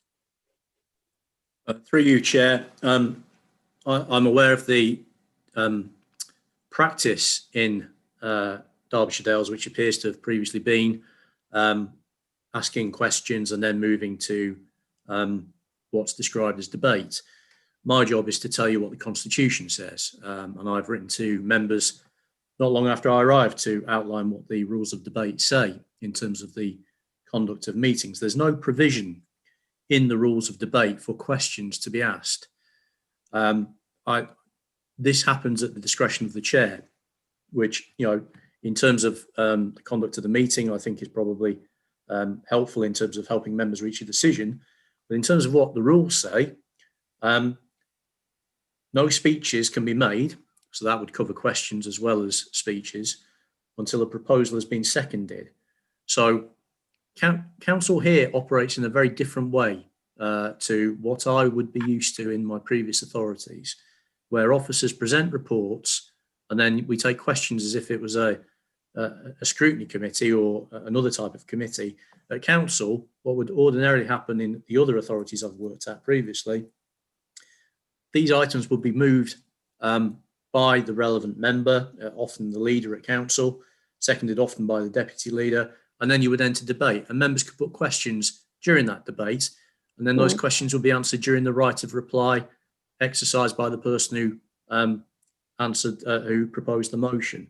So there's no provision for officers to answer questions at council. And I think this is one of the things when I talked earlier about reviewing the provisions of the Constitution. This is something that we will have to look at if members wish to continue to ask questions when there's no provision in the Constitution to do so at council. Thank you, Chair. All right, and what I've sought to do is allow people to ask questions to help them reach the decisions and the decisions they need to make. I thank you both. I thank you both for the clarity, but we did just need clarity because we have worked for years now in a different way, and we suddenly seem to change. Your question or your point? I accept what you've both said, and I thank you for the clarity. Can I now ask the questions? Is that okay, Chair? Yes. Thank you.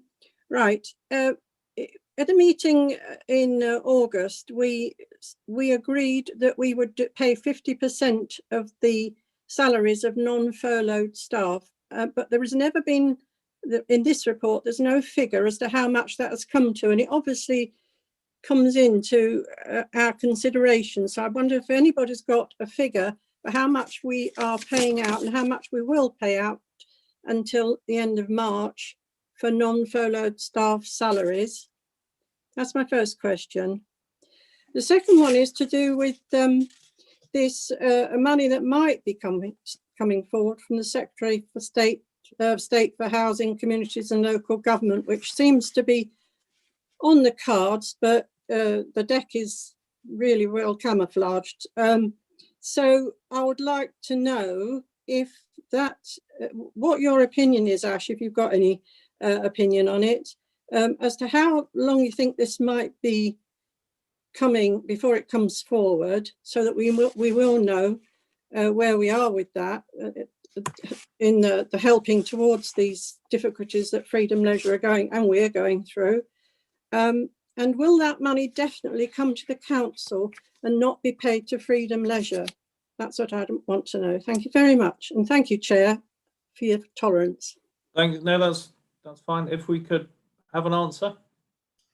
Thank you, Chair. Ash? On the first question, if I could refer you to Ian from Freedom, but I will pick up the second point first, if I may, Councillor Morley. The central government funding will be a competitive process, so we will have to apply for that funding. So there's no guarantee that we would get it. Obviously, we'll be looking to put in a stronger application as possible. The funding that we will be able to apply for will cover the period from the 2nd of December right through to the 31st of March, and is not available for retrospective cover. We're told that we'll have around 10 days to turn around an application, and it's difficult to say much more than that at this stage, Councillor Morley, because there's no guarantee that we will get it, but we will certainly be putting in a strong application.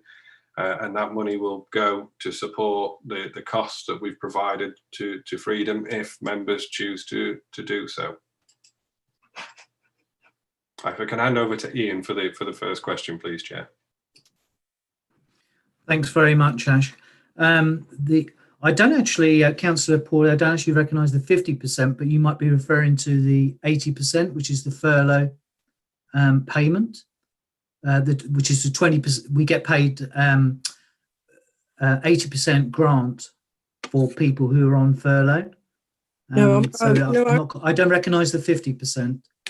I believe in the minutes I read, or in the agenda, I think it was in the minutes of that last meeting, I read that we'd agreed to pay, the council had agreed to pay you 50%. Is that not correct? I got that wrong. Yeah, I don't recognise it, but what I will say is that on a monthly basis, we do provide open book accounting information to your officers through Karen, and we have monthly meetings to sort of discuss the account. So I tell you what I'll do is that I will go back and read it to make sure I've got it right in the first place, because my eyes have crossed with all the work we've had this week. And if I find it again, I'll go back to our officers. Okay. Councillor Pauly, can I just come in on that point, Councillor Pauly? It was the non-unfurloughed staff, so the staff that were going in to do the maintenance checks on the buildings. We paid for those staff. All right. So you can give me a figure on how much we spent on that, can you? Yes, we'll be able to do that. Yeah, please. Thank you. Thank you. Thank you very much, Councillor Pauly. Councillor Wakeman. Yes, I'd like to thank Ash for answering my comments before the meeting. I'm not happy with all this amount of money that's being asked for, but I will toe the party line and vote the way the party wants. Thank you. Councillor Flitter. Thank you, Chair. Well, talk about frustration. I think you must have seen me wave my head, shake my head again, because my hand went up well before a lot of people. And I'm just about sick and tired of being lectured about how we should attend meetings on questions and debate. Right, Councillor Flitter, can you move upside down? No, I'm sorry, Chairman, but I just cannot understand the need for people to jump in and move and second things before we've asked relevant questions and therefore go into proper debate. However, my other points, I think, have been answered and put forward by Councillor Ratcliffe, who I support, because I think we have to really look at the contracts again in no uncertain terms, because I'm not really happy with this at all. I know it's a profit-making organisation. I know they only get financial help from this council and the paying customer. I'm fully aware that no one can predict where we're going to be, where COVID is going to take us with any certainty. We can't judge for the future. And in 2 months' time, yes, we're right, we could be back here again, and we've got to go through the whole process again. Now, my question was around what Councillor Pauly had asked, because Ash has said that the bid for this part of this 100 million that from government, we have to apply for. But I term it as we've got to bid for it, because what he did say after that, well, there's no guarantee. So if there's no guarantee for us, is there any payback for us? And the second point is that when we put in the bid in, do we take other things into consideration apart from the main sum that we've paid over to Freedom Leisure? Because if that money was in our reserves and sat there, we'd be earning interest. And that is part of the loss that we are incurring. So are those factors taken into account? Thank you, Chair. Thank you, Ash. Thank you, Chair. I'm not sure how much of that we can actually answer at this stage. We've got the application form. What I would say is that we know that they're going to be expecting a lot of information, such as monthly income, expenditure information, and projections that that we have. I think it's very, very difficult to say any more than that at this stage. Thank you. Councillor Bright. Thanks, Chair. I wasn't expecting to be next. It's not really a question, so are you happy for me to speak? It's more of a comment. Yeah. Okay. I was a little bit disappointed on the last meeting on the 12th of August. I asked a question about how we were going to re-engage with people that hadn't been going to the gyms, and I didn't get an answer for that. So I was a bit disappointed, but I will put that down to an oversight and the fact that members of Freedom Leisure and our officers were very busy, but I would have appreciated an answer to that. I'm going to support this, but there is a but. I have to say that there are, and I'm going to say this because there are a number of privately owned organisations and gyms that provide leisure facilities all over the Derbyshire Dales, and they do not have the same type of support that we are going to give to Freedom Leisure at this moment in time. And this support is coming from Derbyshire Dales taxpayers. It would suggest that there isn't an equal playing field for privately owned gyms and leisure providers. So just like councillors to be mindful that there are privately owned gyms who are struggling at this moment in time. And as I'm a representative of every one of the Derbyshire Dales, I'm just going to speak for them and say that we need to support all of the privately owned gyms that are trying to give us leisure facilities. And I hope that the government, this isn't a dig at our officers or even at Freedom Leisure, I hope the government actually does that and puts their money where their mouth is, or our money, I'll say, where their mouth is, and supports local smaller gyms that are just as valuable. Thank you, Chair. Thank you very much. Can we move to Councillor Martin Burfoot? Thank you, Chair. One of my questions has been answered. That's about where we draw the line, and we've had 3 bids now. How many more are we going to be sent and be considering? But my main question really is about, I wonder just how Freedom Leisure spent the last tranche of money that we advanced to them. And also a question for Ash, I suppose, really. Do we not need some members have actually touched on this, do we not need a strategic review of Freedom Leisure's as contract overall at some stage in the very near future? Thank you, Chair. In terms of your first question, Councillor Burfoot, how the money was spent, that was outlined in the initial report. We had a detailed account and projections from Freedom prior to the report being presented to members. I think it was the August committee.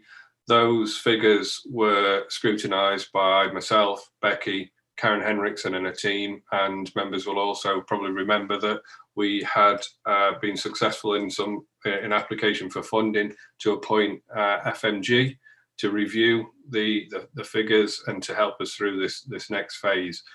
Those figures were forensically scrutinised, and we also have open book accounting, so we know what money is being spent, where and how much, and we can say with confidence that we were comfortable with what is being presented from Freedom. It has been transparent throughout. There are things that we've kicked back on, there are things that we've negotiated on, but the figures that are presented to you are the ones that we feel are an accurate reflection of the costs of the service. In terms of a strategic review, it was only August 2018 we completed a strategic review of our leisure services, and members voted unanimously to outsource it. I think it's very, very difficult and possibly even unfair to look to judge Freedom on this year and their performance. I fully appreciate members' concerns about additional funding, and I share those concerns, but we are in partnership with Freedom, and I think we also need to remember that if it wasn't Freedom, we'd most likely be getting the same request from another provider, and if it was in-house, we'd have these costs, and on top of that, we'd have all the additional costs that we had previously before we outsourced it. Thank you. Can I move to Peter Slack, Councillor Slack, please? Thank you, Chair.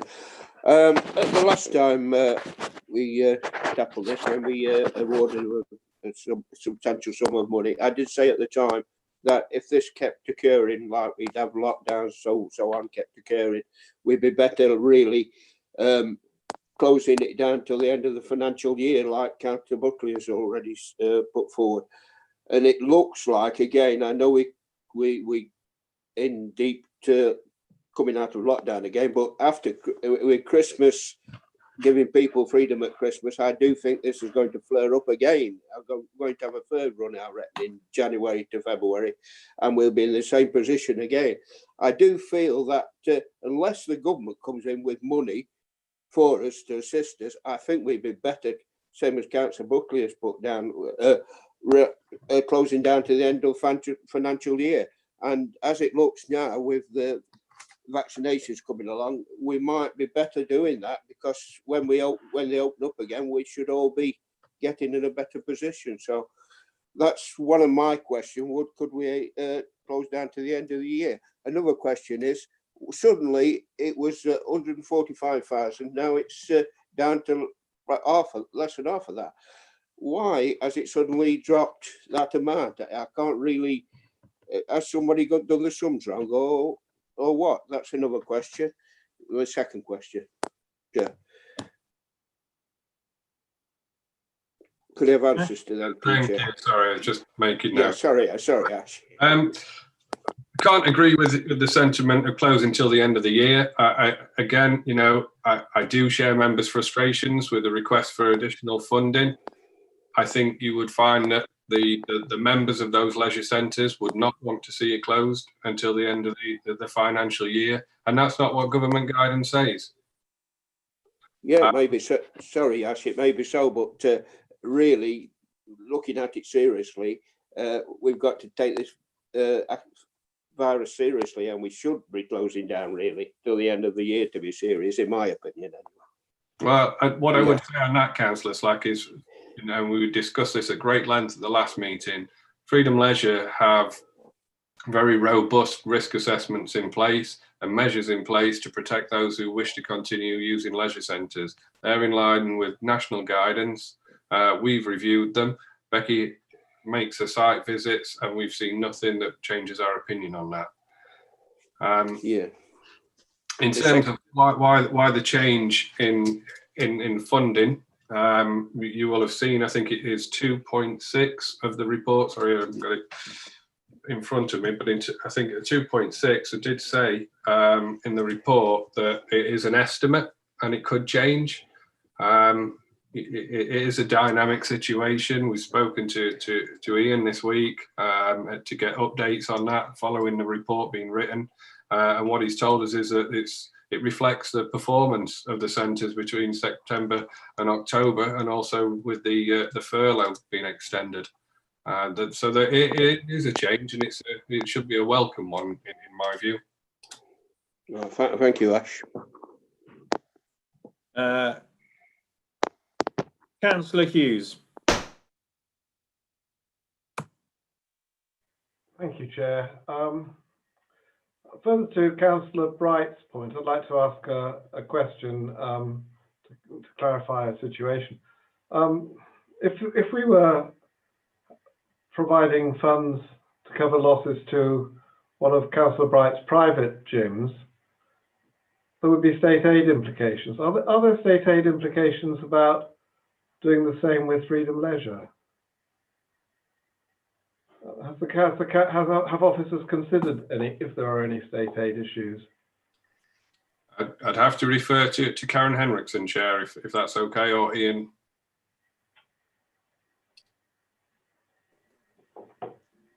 I'll pick it up from my side if that's okay. This is something that's been asked across, we work with 20 local authorities, and that's been part of their whole process, and none of them believe it's anything to do with state aid at all. What it is understanding that there's a further subsidy required for this period of time. So that's the approach that's been taken across all of our 20 local authority partners.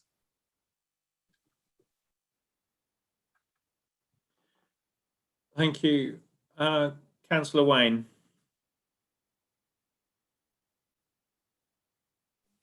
Thank you, Chair. Councillor Slack has asked, partially asked the question I was going to ask in relation to how on earth can something drop by over 50% down to 66,000? And yes, we do welcome that. There is no doubt about that. But was the £300,000 an estimate that we paid in August, or we agreed in August, because if we do it monthly, this equates to about £33,000 a month, and then for the 6 months from August through to January, that would be round about 180 to 200,000. Can I have some clear definitive of why that it has reduced, and whether or not we were satisfied with the 300,000, or whether that was an assessment? Thank you. Thank you, Chair. Just to bring up my previous point, that we have open book accounting with Freedom, and Karen and her team check the figures that are presented. It's entirely transparent. I'll pass over to Ian for the detail of those accounts. But from an officer point of view, so far we have been satisfied with the accounts and projections that Freedom have passed through to us. We have challenged some of those assumptions. We have gone back on occasion. We have seen some changes in the figures where we've negotiated costs, but also there are times, mainly, where we've just had to accept that the costs are accurate.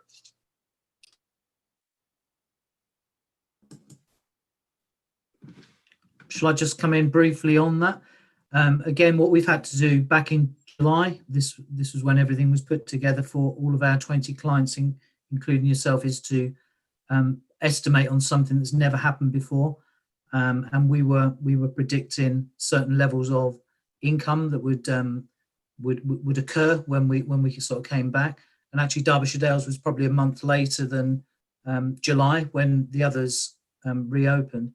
But through the open book accounting, on the predictions that we put forward, the 300,000 that you refer to, when we look at what's actually happened in September and October, which Ashley has mentioned earlier, it looks as if we are doing better than what we thought. And so we've actually put those projections into the February and March. In summary, that's what's happened. Ashley also mentioned about, at the time, we didn't realise, or we weren't aware that furlough was going to continue from November. So we had to put in our full staffing complement at the time. And of course, we got a further lockdown in November, which means that we can put all of our staff on furlough. And it's actually been a bit of a less of a cost in April, May and June when the sites were shut, which is the same in November than previously. So there's a whole host of reasons why that figure has actually come down. But as we go into each month, we get a more of an accurate picture of where we think the business is going to be. Thanks very much for your explanation. Thank you. Before we move on to the rest of this debate, it is now 8:25. In order to provide a little bit of clarity, what I would like to do is finish off debating this item and then move on to item 12. But unfortunately, after that, I believe that we will have run out of time.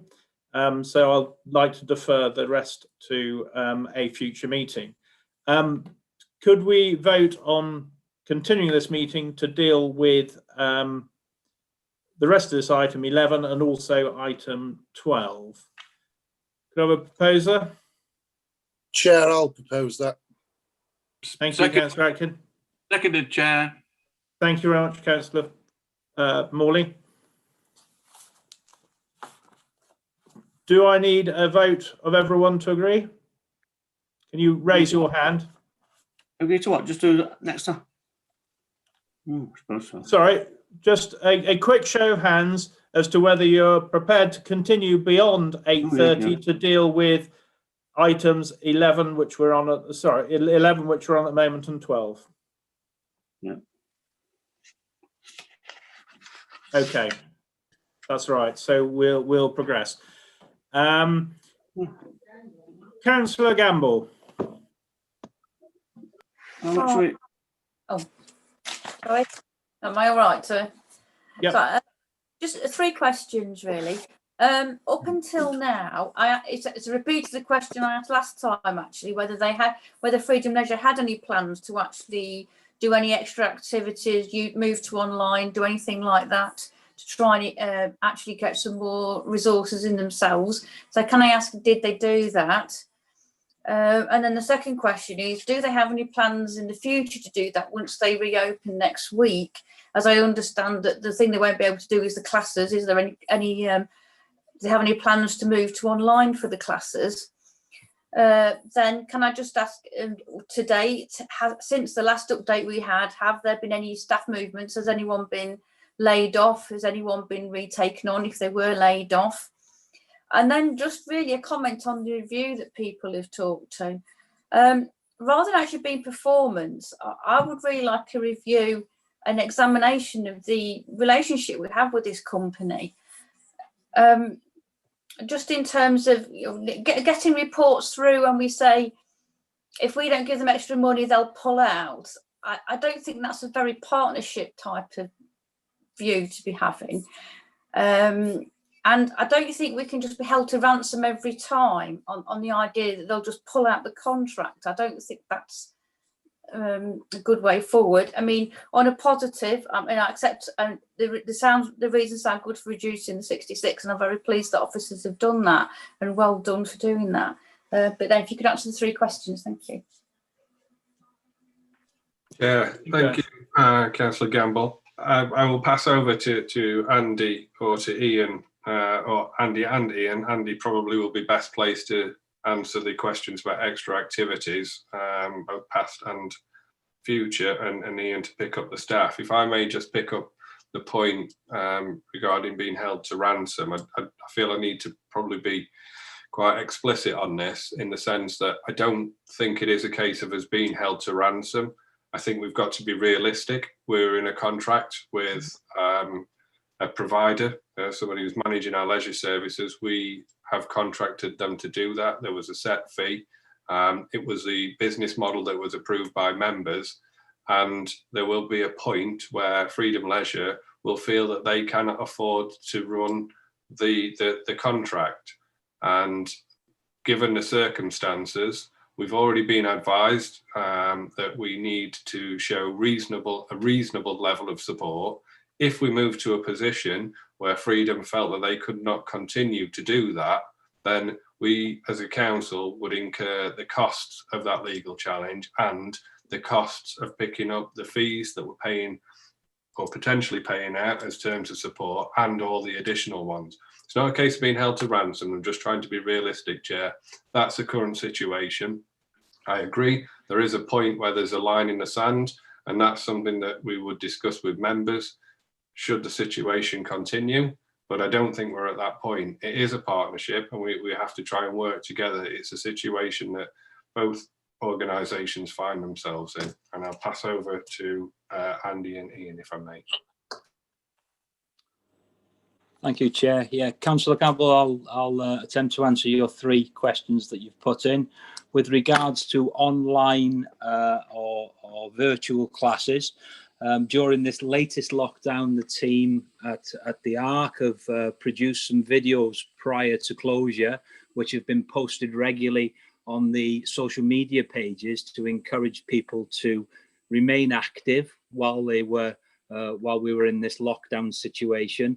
And also every member had received an email explaining to them prior to closure that the rationale and the reasons behind the closure, and our commitment that no money would be taken off those individuals while we were closed. But also attached to that email is a Sport England portal, where there's an online portal that you can actually access some exercise within that portal. So I think that answers hopefully your first question. With regards to future, it was mentioned earlier on in one of the questions earlier about the active community manager.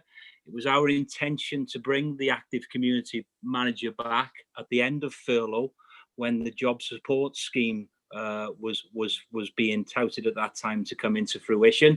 And he was due to come back on 50% of his time initially, with us then to look to increase that up to obviously 100% of time, depending on demand and as we moved forward. Unfortunately, the job support scheme was then pulled very last minute and was replaced, as Ian has just mentioned, by the furlough scheme. But our intention is the active community manager comes back on 50% time starting next week when the facilities come out of lockdown. And one of the key tasks of that individual will be about working in different ways, working with communities right the way across the district to ensure that everybody has an opportunity to participate in physical activity. Because what we've seen from the demographic as well is that a lot of users who may be a little bit concerned to return to facilities, who may be of an older demographic, we need to do things in slightly different ways to achieve keeping those in physical activity. So I hope that answers your second question. And then with regards to the third question that you've raised, which was around staff being taken off or moved off, for every contracted member of staff that we've had, they have remained in furlough, either in a full-time capacity when we were in full lockdown, or in a flexible furlough capacity following the return to facilities. So some staff have returned into a full-time capacity depending on demand. Other staff have either stayed in furlough or in flexible furlough where they can return on a percentage of time. But there have no staff been laid off, I think was the word that you mentioned. There's no staff have been laid off who were contracted staff. Sorry, could I just add one clarification? Thank you for all the did any of that activity lead to any new income streams?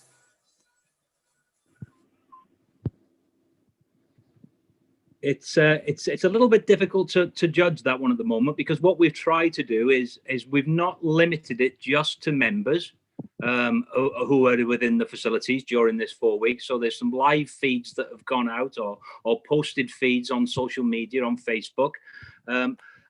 We would hope that does register some interest when we restart back from people who maybe have not been members, users of facilities, taken part in exercise classes previously.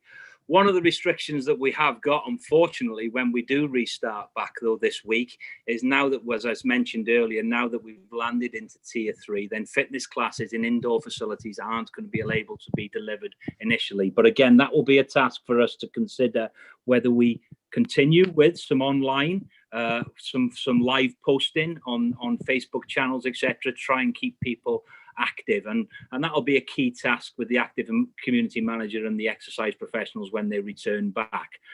We've got some turning back in the next day or two, so we will be focusing on the programs then. Thank you very much, Andy. I've got two speakers left to speak. I've got Councillor Michelle Morley and Councillor Swindell, and then I would think we're in a position to move to a vote. Councillor Michelle Morley. Thank you, Mr. Chairman. I've listened very carefully to everything that's been said this evening. For those of us who have been in business, in a partnership, whatever the business might have been, we have to take the rough with the smooth. It doesn't really matter whether money is from the bank or public money or what it is. We have to take a risk sometimes.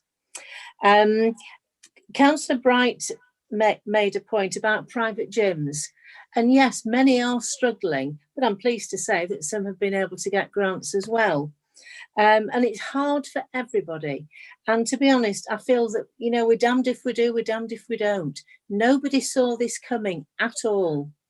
And I would like to stress certainly about the things that I've been reading lately about mental health, about those with diabetes, or maybe those who have a heart condition, and the online facilities that's been made available are superb. And I noticed Councillor Gamble did ask a question that had already been answered from a young lady earlier on, when she said they have had online classes, and that's fantastic. Whether the people stay for the full hour or whatever it is, it doesn't really matter. It's the communication.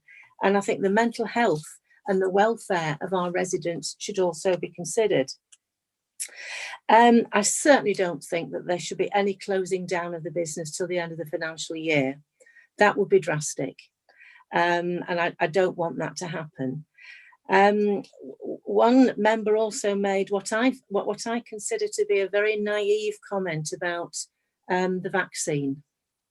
We're not going to get it in the next few months. We know it's going to be Easter before things are back to normal, if that becomes the new normal. I think we have to fully support this this evening, and also trust what Freedom Leisure are doing. Yes, they are asking for more money, but aren't we all, in one way or another, in business? That's my view. It's positive and I fully support the report. Thank you, Chair. Thank you. Councillor Swindle. Thank you, Chair. I'll try not to go on too long. I know it's late. I was going to ask a question similar to the last question that Councillor Ratcliffe raised, and it was just a genuine question of how long can this go on? Just touching on that point about the vaccine, you know, it's good news, it's positive news, it's the sun, you know, coming over the horizon. But we don't know when we're going to fully see that, when it will have a good effect to allow us to open our leisure facilities and get back to normal. So one of my questions was going to be, as Ash very eloquently put it, where do we draw the line in the sand? And the reason I've raised that again is because people ask me, you know, there is a perception that government and local government are putting money out there, money out there, and money out there. And I think this is right. I think that we do need to protect our leisure services and make sure that they are there for when we come out of this awful situation that we're in. But you know, there is obviously a public view that we can't keep putting money out there. So that was my concern. But on that point, Chair, it's been a good debate, but I do sense from some members a little sort of lacking of trust in our officers. And I've been on this council 10 years. I've never known such a lack of trust in our officers. I've never found any reason to distrust them. I think they do a great job. And I don't think for 1 minute that Ash or Karen would be handing money out that we don't have or that's going to bankrupt this council. They have the council and the public money at heart, and they are doing what they think is right. And I'm sure if they got to a point where they thought this is going too far and we can't keep going like this, they would come to us and tell us. There is no reason to distrust what they're doing. We have the right to ask questions and scrutinise and hold them to account, but I don't like this feeling of a lack of trust in them. The final point, Chair, and I know it's sort of a broader financial aspect, and perhaps it's directed to Karen, but even when I talk to people who watch these meetings and say, oh God, there goes another 100 grand, you know, where are you getting it all from? I do explain to them that some comes from reserves, some is coming from government for the business support and so forth.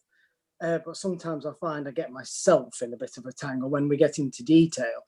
So my question is, if we have a light at the end of the tunnel, at the end of the financial year, could we have a very comprehensive workshop on our financial position, what money we've spent, what money we've had come in from government, what we've used from reserves and so forth? Because I think at the end of this financial year and this pandemic, if we get to an end of it, we are going to fully need to understand things as councillors as to where we are in a realistic manner. Thank you, Chair.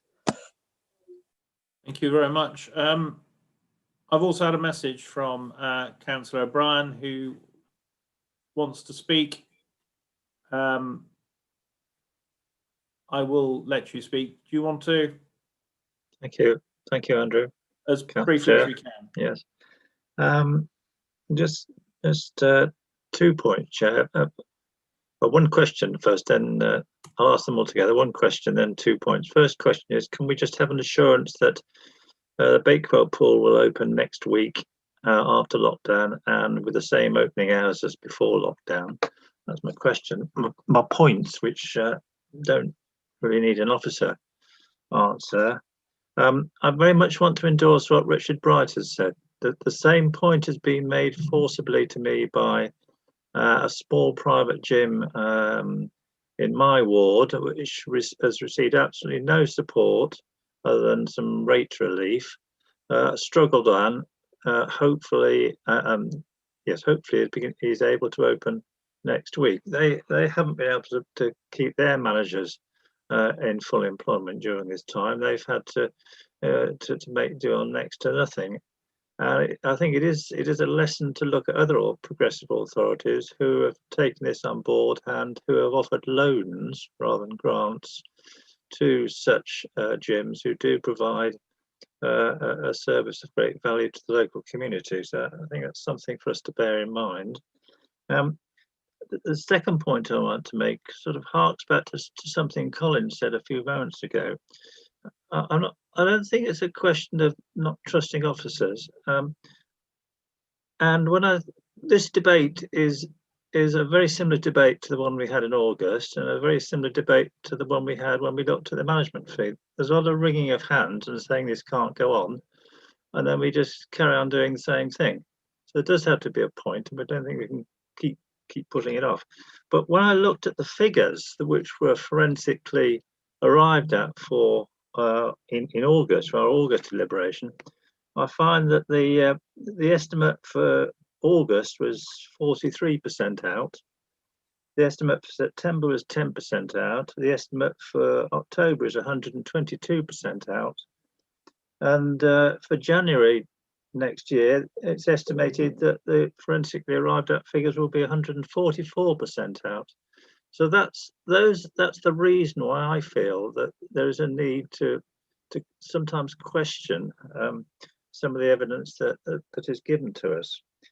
So my preference, given that this funding is not actually required until next February, that it's rather premature to take a decision this evening. We've been told, surprisingly, that Freedom Leisure don't actually need the full £300,000 between now and January. So it may well be that when we get to January next year, the situation will have changed again. So it would seem to be in the interest of everyone that we didn't actually take this decision tonight. We took it when we had full information in January. Thank you, Chair. Thank you.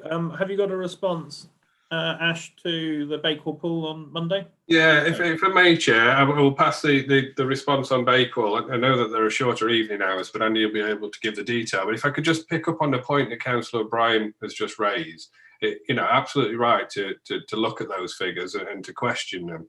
If I could just give the benefit of experience of managing leisure centres in the past, it doesn't operate in the term of widgets.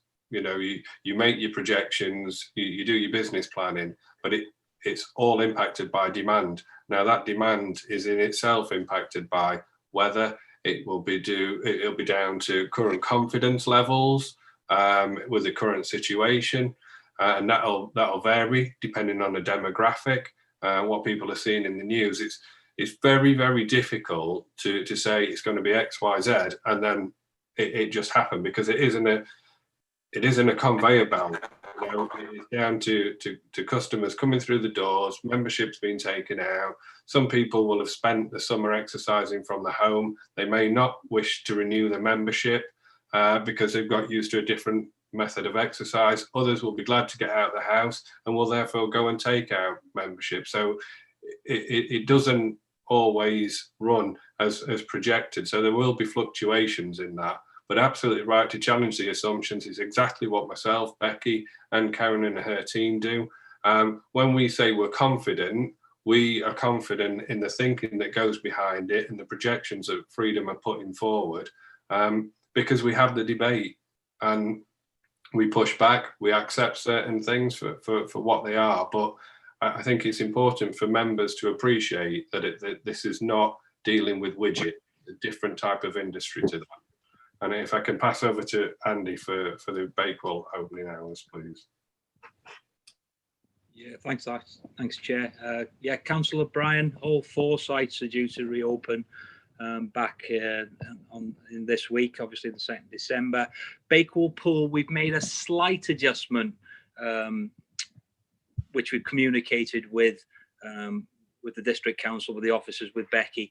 And that's one based on some of the demand on one of the or two of the general swimming sessions, which were very late night and prior to lockdown they were very poorly attended. So we've made a recommendation, because we're always trying to maximize our saving as well with this, to identify where the demand is, where the sessions need to be on, but also to keep a sharp eye on if there's any opportunity for us to amend opening hours as well, either as an increase or a decrease. So with full backing and support of the district council officers, we've recommended that, and that's the approach that we're adopting. But that certainly doesn't impact on the vast majority of hours. We're talking a couple of hours changed per week.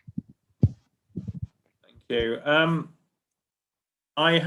got Neil Buttle's hand has just gone up, but I think we're sort of running out of time. And I think, Neil, you've talked on this subject already.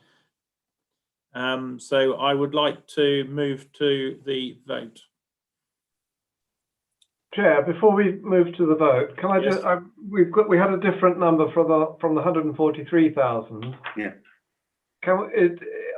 Under recommendation 2, are we now voting for a different amount of money, or are we still on the 143,000? Chair, the revised figure is 66,000 and bear with me, sorry.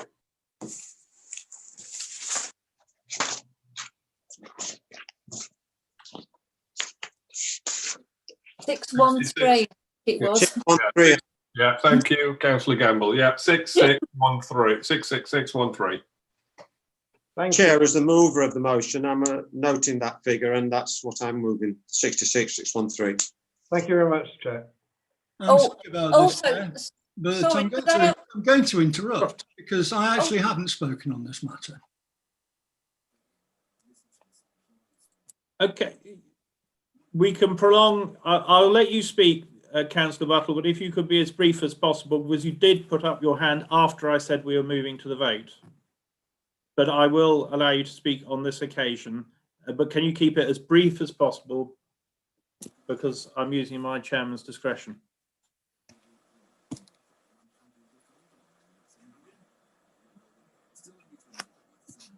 Have I lost you, Councillor Buttle? You're on mute, Councillor.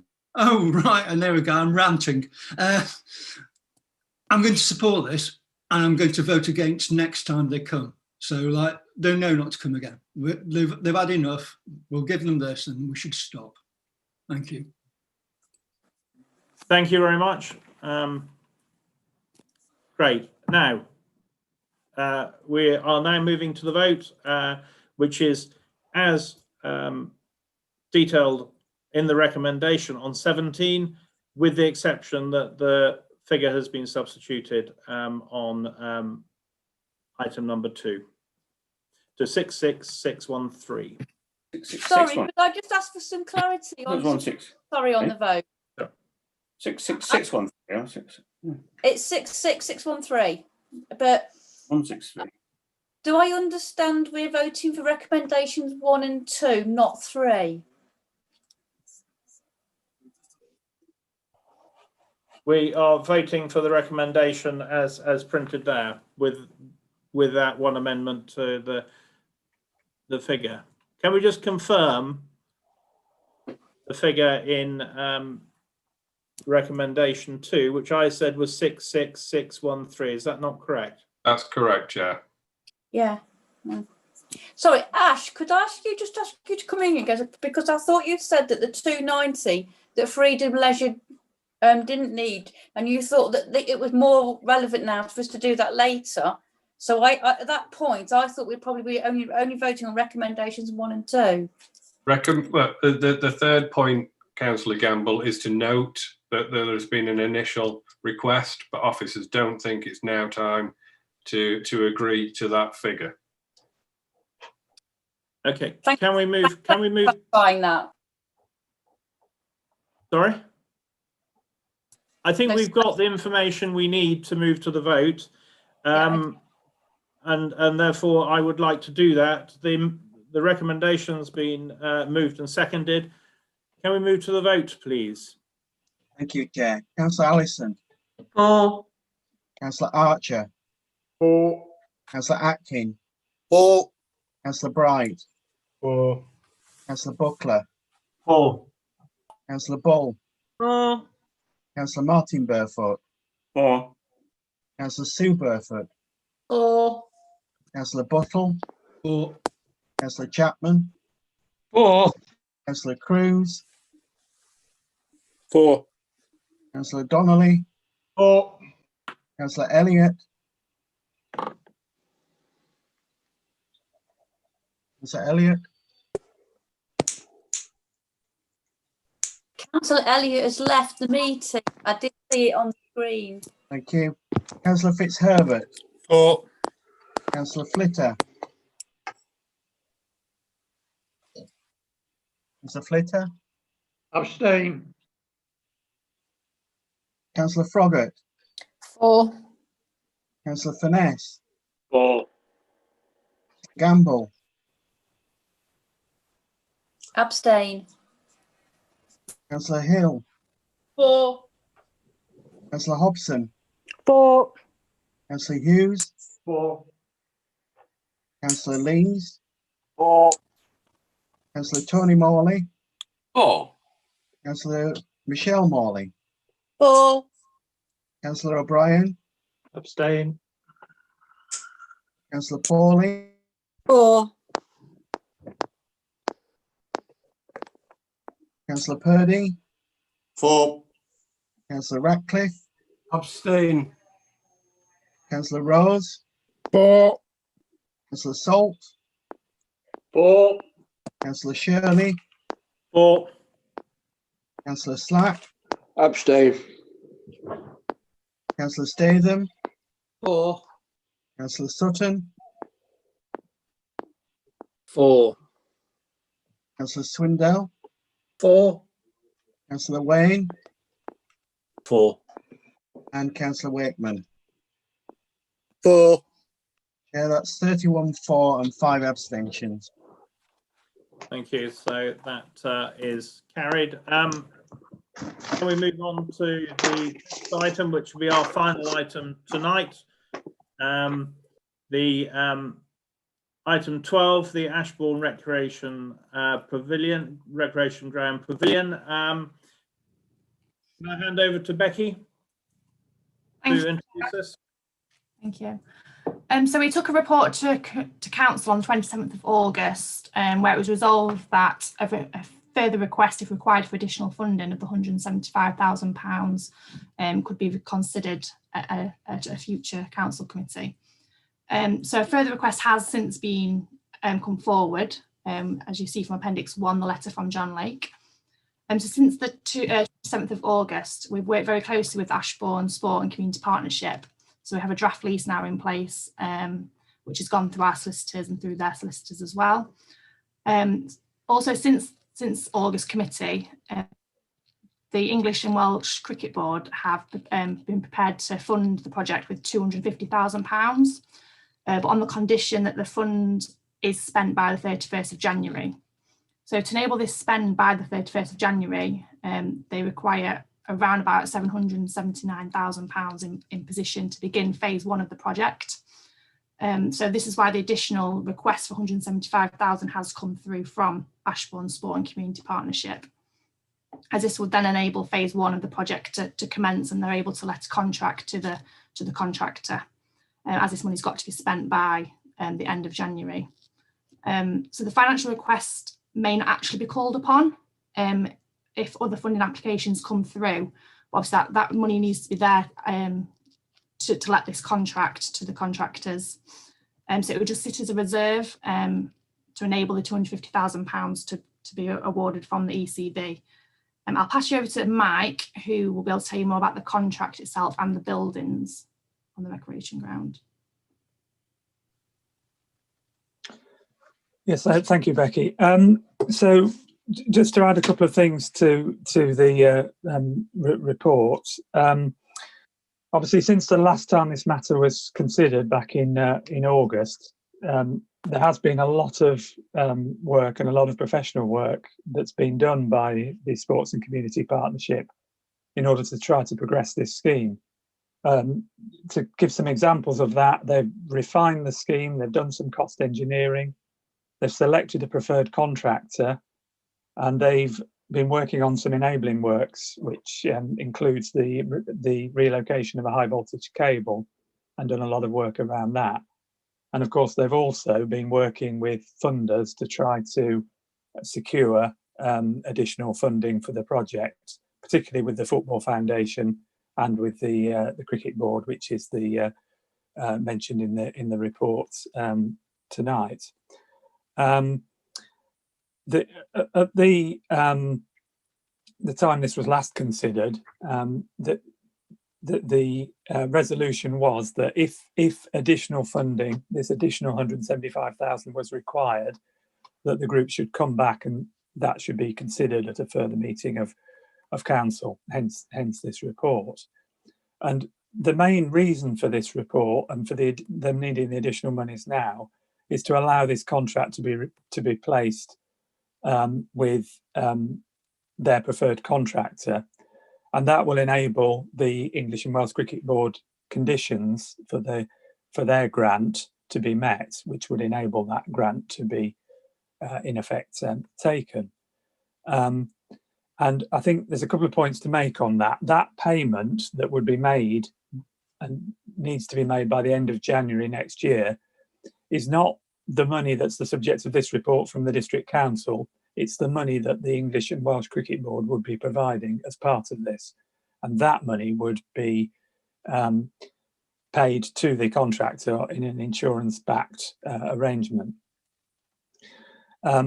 So the other part of this is that obviously, as the point that was made by Mr. Lake at the start of this meeting, that the group hopes that they won't need all, or indeed any, of this extra £175,000, but they need to have that in place in order to meet these conditions.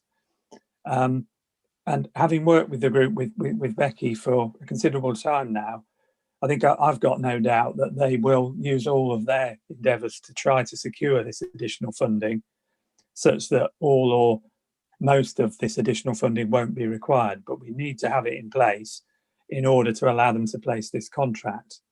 And I think the final thing I'd say is that obviously members need to make a judgment. If we don't provide this extra money, the group are saying that certainly the scheme will be at risk. Some of the group are saying that the scheme may well completely fail. Members will need to make a judgment on that. But I think in making that judgment, they need to be aware of that we don't have a funded plan B for this. We've got a building here that's going to be in need of refurbishment that isn't really going to be fit for purpose long term. We've got a second building in the recreation ground, the two-team pavilion, which is now at the end of its operating life, currently closed. And if we have to replace those buildings or bring them up to modern standards, we're going to be looking at coming back to council and asking for a capital contribution not too dissimilar from the amount that's being asked for here, which is, a total of £325,000.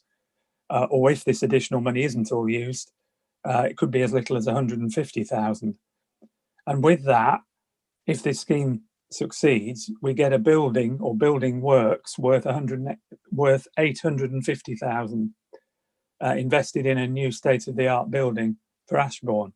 If we do it ourselves, we'll be spending the same amount of money, but we'll be getting only the value of that money, so less than half the amount. So in effect here, we're working in partnership to bring forward a much better scheme for Ashborn, and that's the reason why we're supporting this report tonight. Happy to answer any questions. Thank you. Thank you very much on that. Can I move to Councillor Ball, please?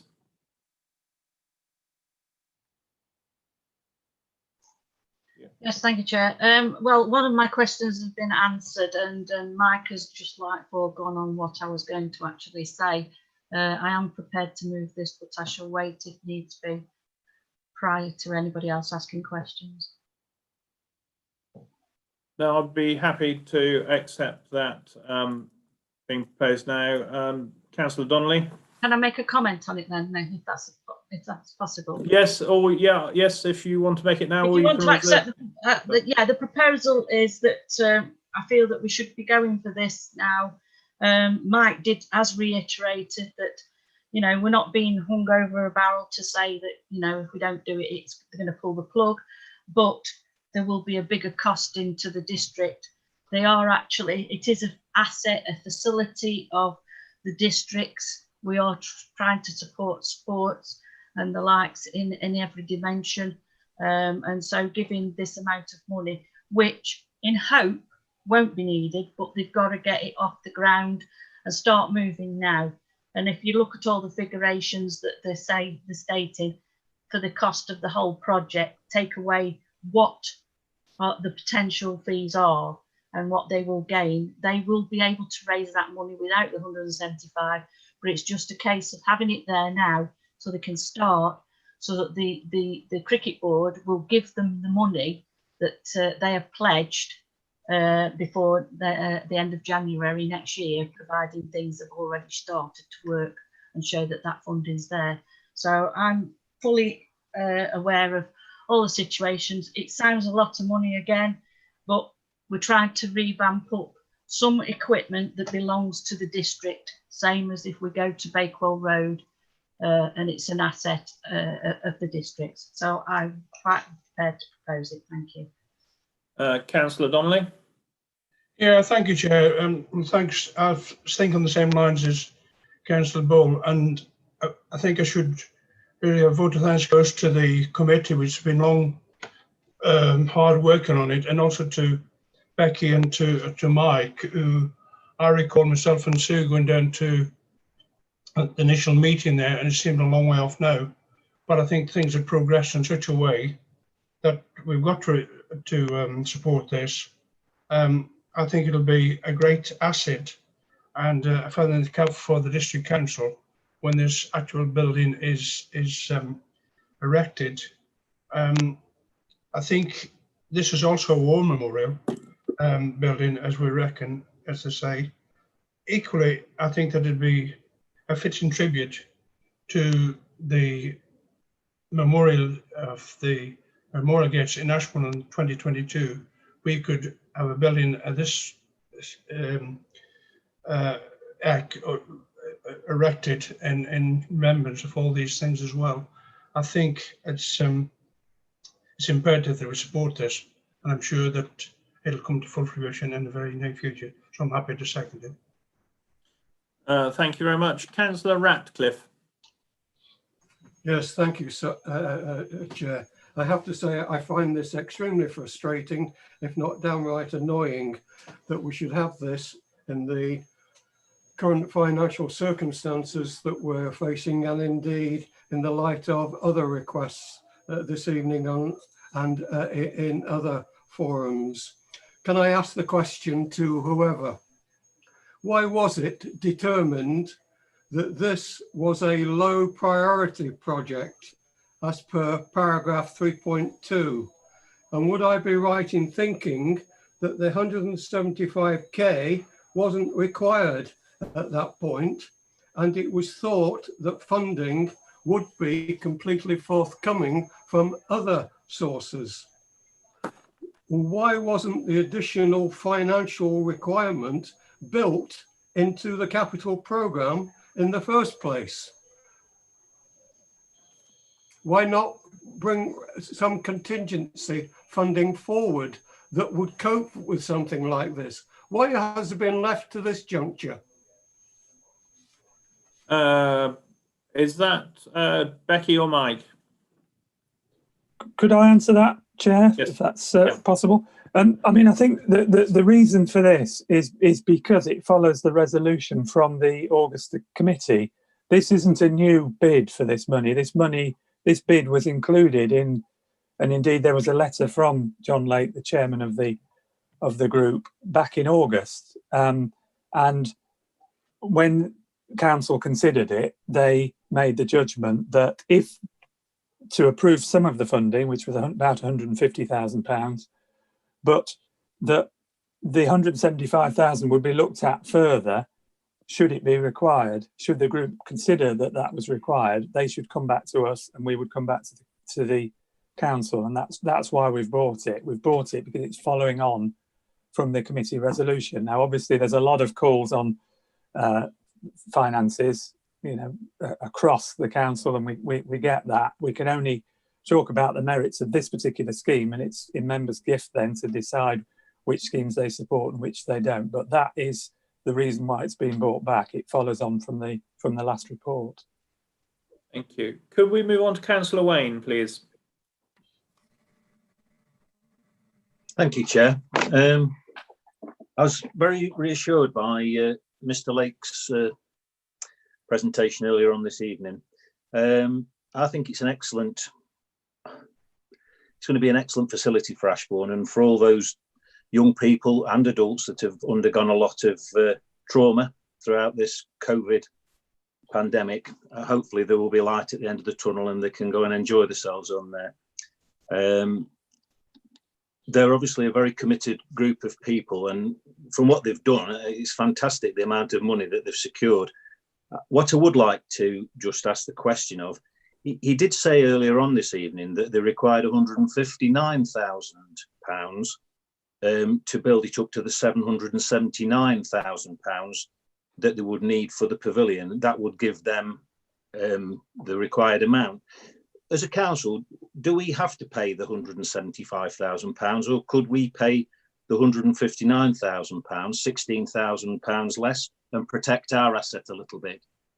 And finally, that's my question. Finally, having seen Mr. Lake, I think he will be tenacious and he will be going after as much of the £250,000 outstanding.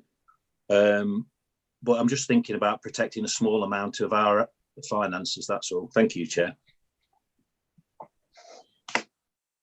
Thank you. I think that requires a response. Could we go to Councillor Archer? I think that just before I speak, I think there was actually a question there from Councillor Wayne about whether we can just commit the 159 rather than the 175. So I think there was a response needed for that possibly before I speak. Would that be okay? Yeah, thank you, Councillor Archer. There was definitely a question. I did say that was the question. Thank you. Sorry. Is that a question that Mike is going to answer? Yeah, thank you, Chair. So I think that the figure of 175,000 was mentioned in the subject of a letter that was presented to the committee in August. The letter, which members have also seen for this committee, still talks about £175,000 as the amount required.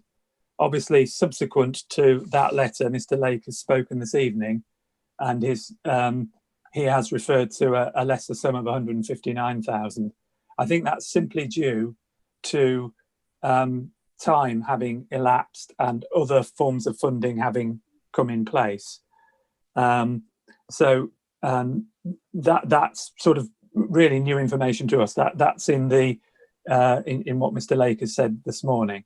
All I would say is that the report has been written based on the letter to the chairman, which is one of the appendices to the report that refers to 175,000. Thank you. Can I just come back on that, please, Chair? Yes. So, can we protect £16,000 of our finances and pay £159,000, or do we have to pay the £175,000 that's within the report? Thank you.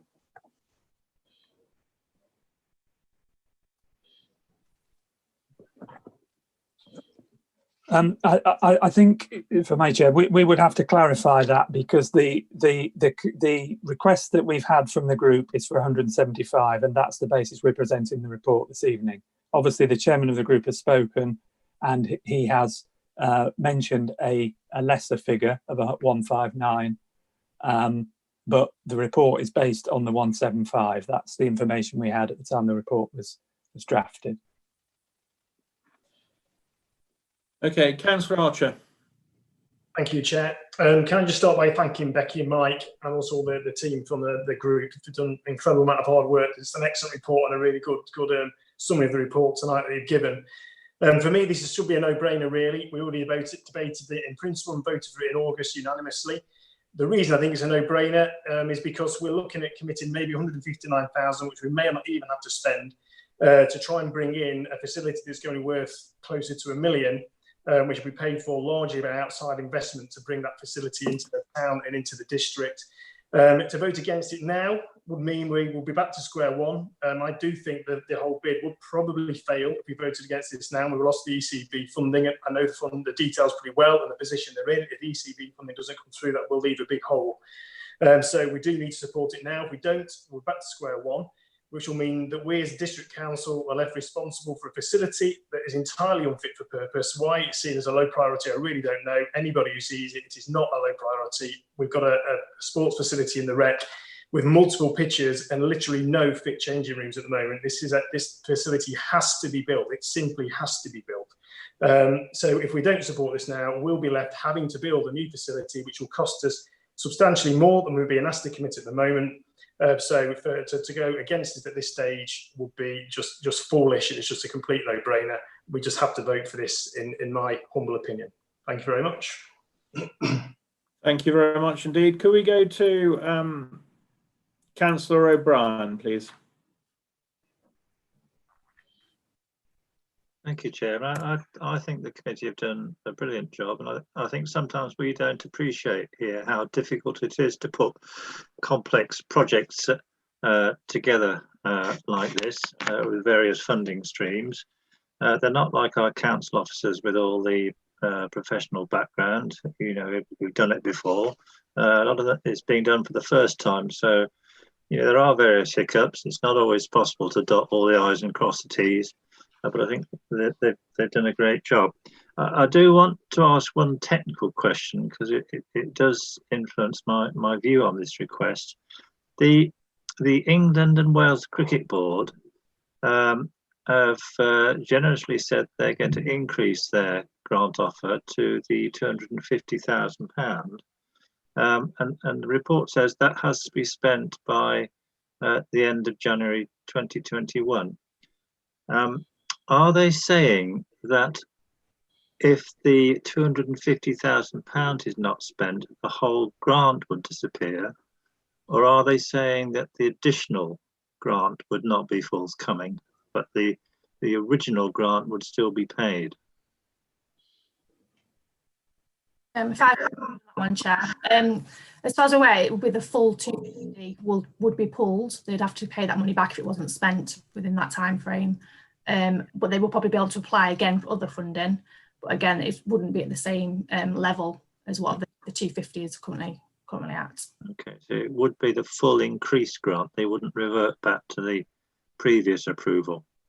No, I believe previously they were looking at a loan with the ECB, whereas now they've actually been granted funding for £250,000. Right, okay. Thank you. Could we go to Councillor Lees? Thank you, Chair. I'm in full support of this, and like the rest of us, hats off to all the officers that's followed this through over a long period of time, and the pavilion group that they're not novices at this sort of thing. They're very educated and very highly qualified people that's put all this together.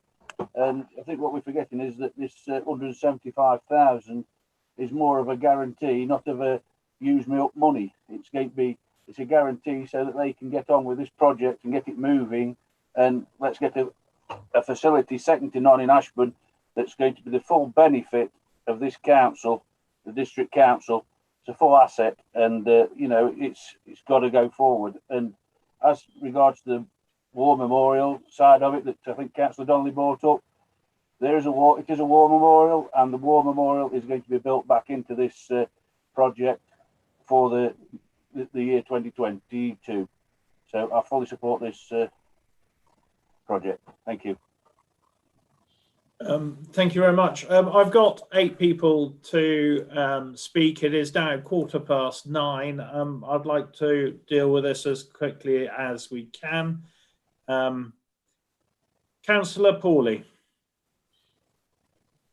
Yes, I'll be quick, Chair. Both questions I've got are concerning paragraph 210 about the cricket board funding. Could you tell me in this paragraph it says that we haven't received a letter. They hadn't received a letter confirming the funding when this report was written. Has it now been received? Is this absolutely definite in writing? That's the first question. The second question is that many granting bodies of funding for this type of project don't offer grants if the work's already started, and that really limits them. So I'm wanting to know, really, because we're backing it, are they absolutely certain that they've got enough granting bodies who they can apply to get grants who don't have that stipulation in place? Because most do. Thank you, Chair. I'll take that one. So yes, we have received a letter from the ECB to confirm the funding. And then on the second point is a lot of the funding has already been applied for already. So the Football Foundation funding application has been submitted. And then there's also funding applications for Severn Trent and the landfill tax as well. So some of those applications have already been submitted, but they obviously won't find out until later on in January whether they've actually been successful. And then we will be supporting the partnership on further funding applications as well, such as Sport England, because I know originally they were keen to fund the project, but we're waiting to see if other funding was in place. So yeah, we're working with the partnership to ensure that we can get as much funding externally as possible. Thank you. Councillor Cruz. Thank you, Chair. Just wanted to check a point. I fully support it. I think it's going to be a really good project for Ashbourne, and it's definitely going to help the community bounce back from COVID. I think working collaboratively with the community to raise funds is definitely the way to go. So seems like a great project, and definitely support it. I'm just wondering if, and I'm not an expert in how all this funding gets put together, but is there any option for us to give effectively interest-free loan to underpin the construct of the funding? So that's maybe a technical question. Another question is around: are there any constraints to actually spending all the money on time? So could we actually could we see that we can't spend it quick enough? And then the other point that I wanted to make was we are talking about a lot of money over the last couple of days, and I think it's all for good reason that we're doing it. But I'm just coming back to Councillor Swindell's point that I think a workshop or some sort of working session at some point in the relatively near future, just have a little financial health check. You know, I come back to the governance and resources meeting that we had recently.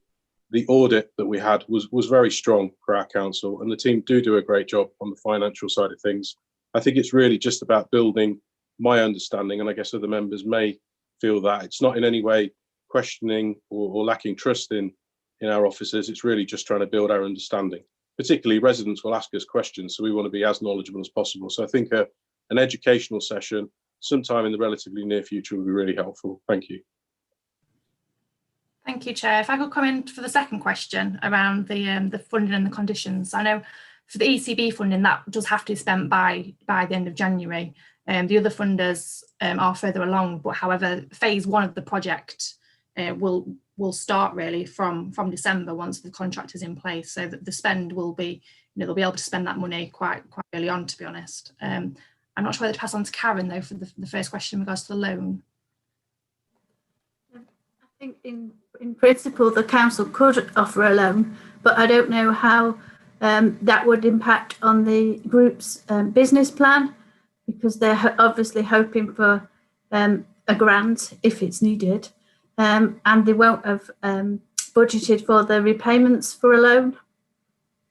So in principle we could give one, but it might not be acceptable to the group, is what I'm saying.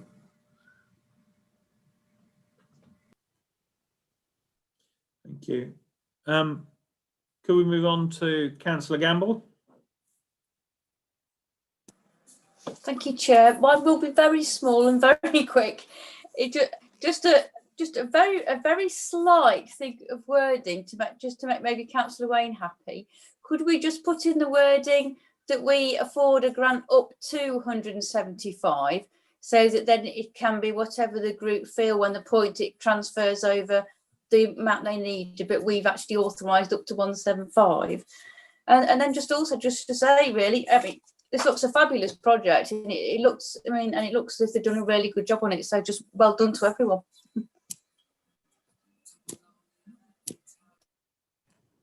Just on the funding side, for the 175,000, I mean, at the minute it is on as and when required basis. So I mean, you know, we're really hopeful that we'll be able to work with the partnership to get all the funding, and then it won't even be required at all.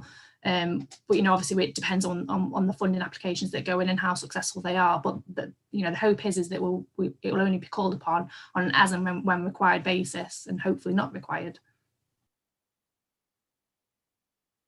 Okay. Councillor Slack. Sorry, after Councillor Slack, I have got one more speaker, Councillor Wakeman. Yeah, I'll be quite quick, Chair. Thank you. Like Councillor Cruises spoke about a loan. I did enter my mind about a loan, but English County Cricket Board, would they be acceptable a loan rather than a grant? You know, that's one of my questions to Becky. And also, I think it's a brilliant. They've done very, very well, and I'll give them full support behind the project. It's a great project. This is. It's. I know we spent a lot of money this week, but I think this is a project we should be supporting, and I support it. But the question is, would a grant be acceptable if this? So we've lost you, Councillor Slack. Oh, have you? I think I did get that, Chair. I did get that, Chair. So just on the loan, I think, as Karen has already said, obviously their business plan isn't based on having a loan from us. It is based on a grant. And, you know, at the minute, the way that they are putting in for funding applications would be from a grant basis, not from a loan basis. Yeah. So really, it's a great scheme, and most likely some of this money will come back to us. So, yeah, I'm fully supportive, Chair. Thank you. That's great. Thank you. Can we do Councillor Wakeman? Yeah, this is a no-brainer. It's our land. They're only going to put the value up of our land and buildings. So, yes, I'm going to go for this one. Thank you. Good report. Thank you very much indeed. So it's been proposed and seconded. Can we go to the vote, please?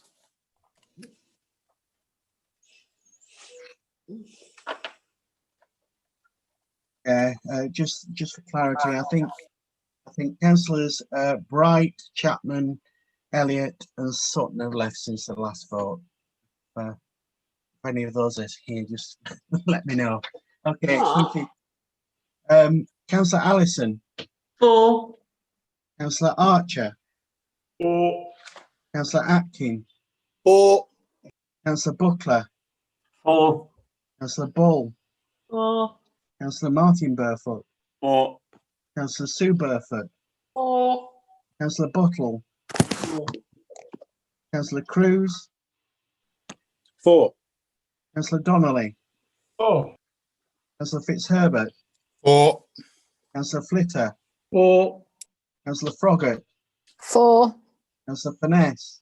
4. Councillor Gamble. 4. Councillor Hill. 4. Councillor Hobson. 4. Councillor Hughes. 4. Councillor Lees. 4. Councillor Tony Morley. 4. Councillor Michelle Morley. 4. Councillor O'Brien. 4. Councillor Pawley. 4. Councillor Purdy. 4. Councillor Ratcliffe. 4. Councillor Rose. 4. Councillor Salt.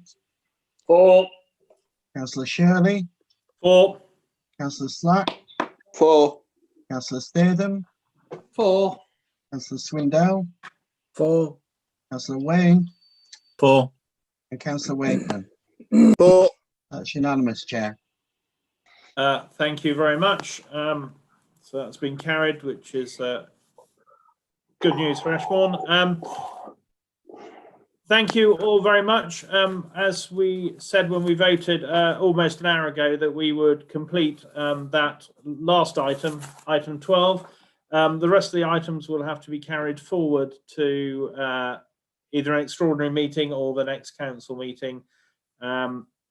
So all I have to say is thank you all very much, and we'll pick up where we left off at some future time. And I'm sorry that those who have been waiting patiently for items 13 onwards, I'm afraid we haven't been able to get to those. Thank you very much.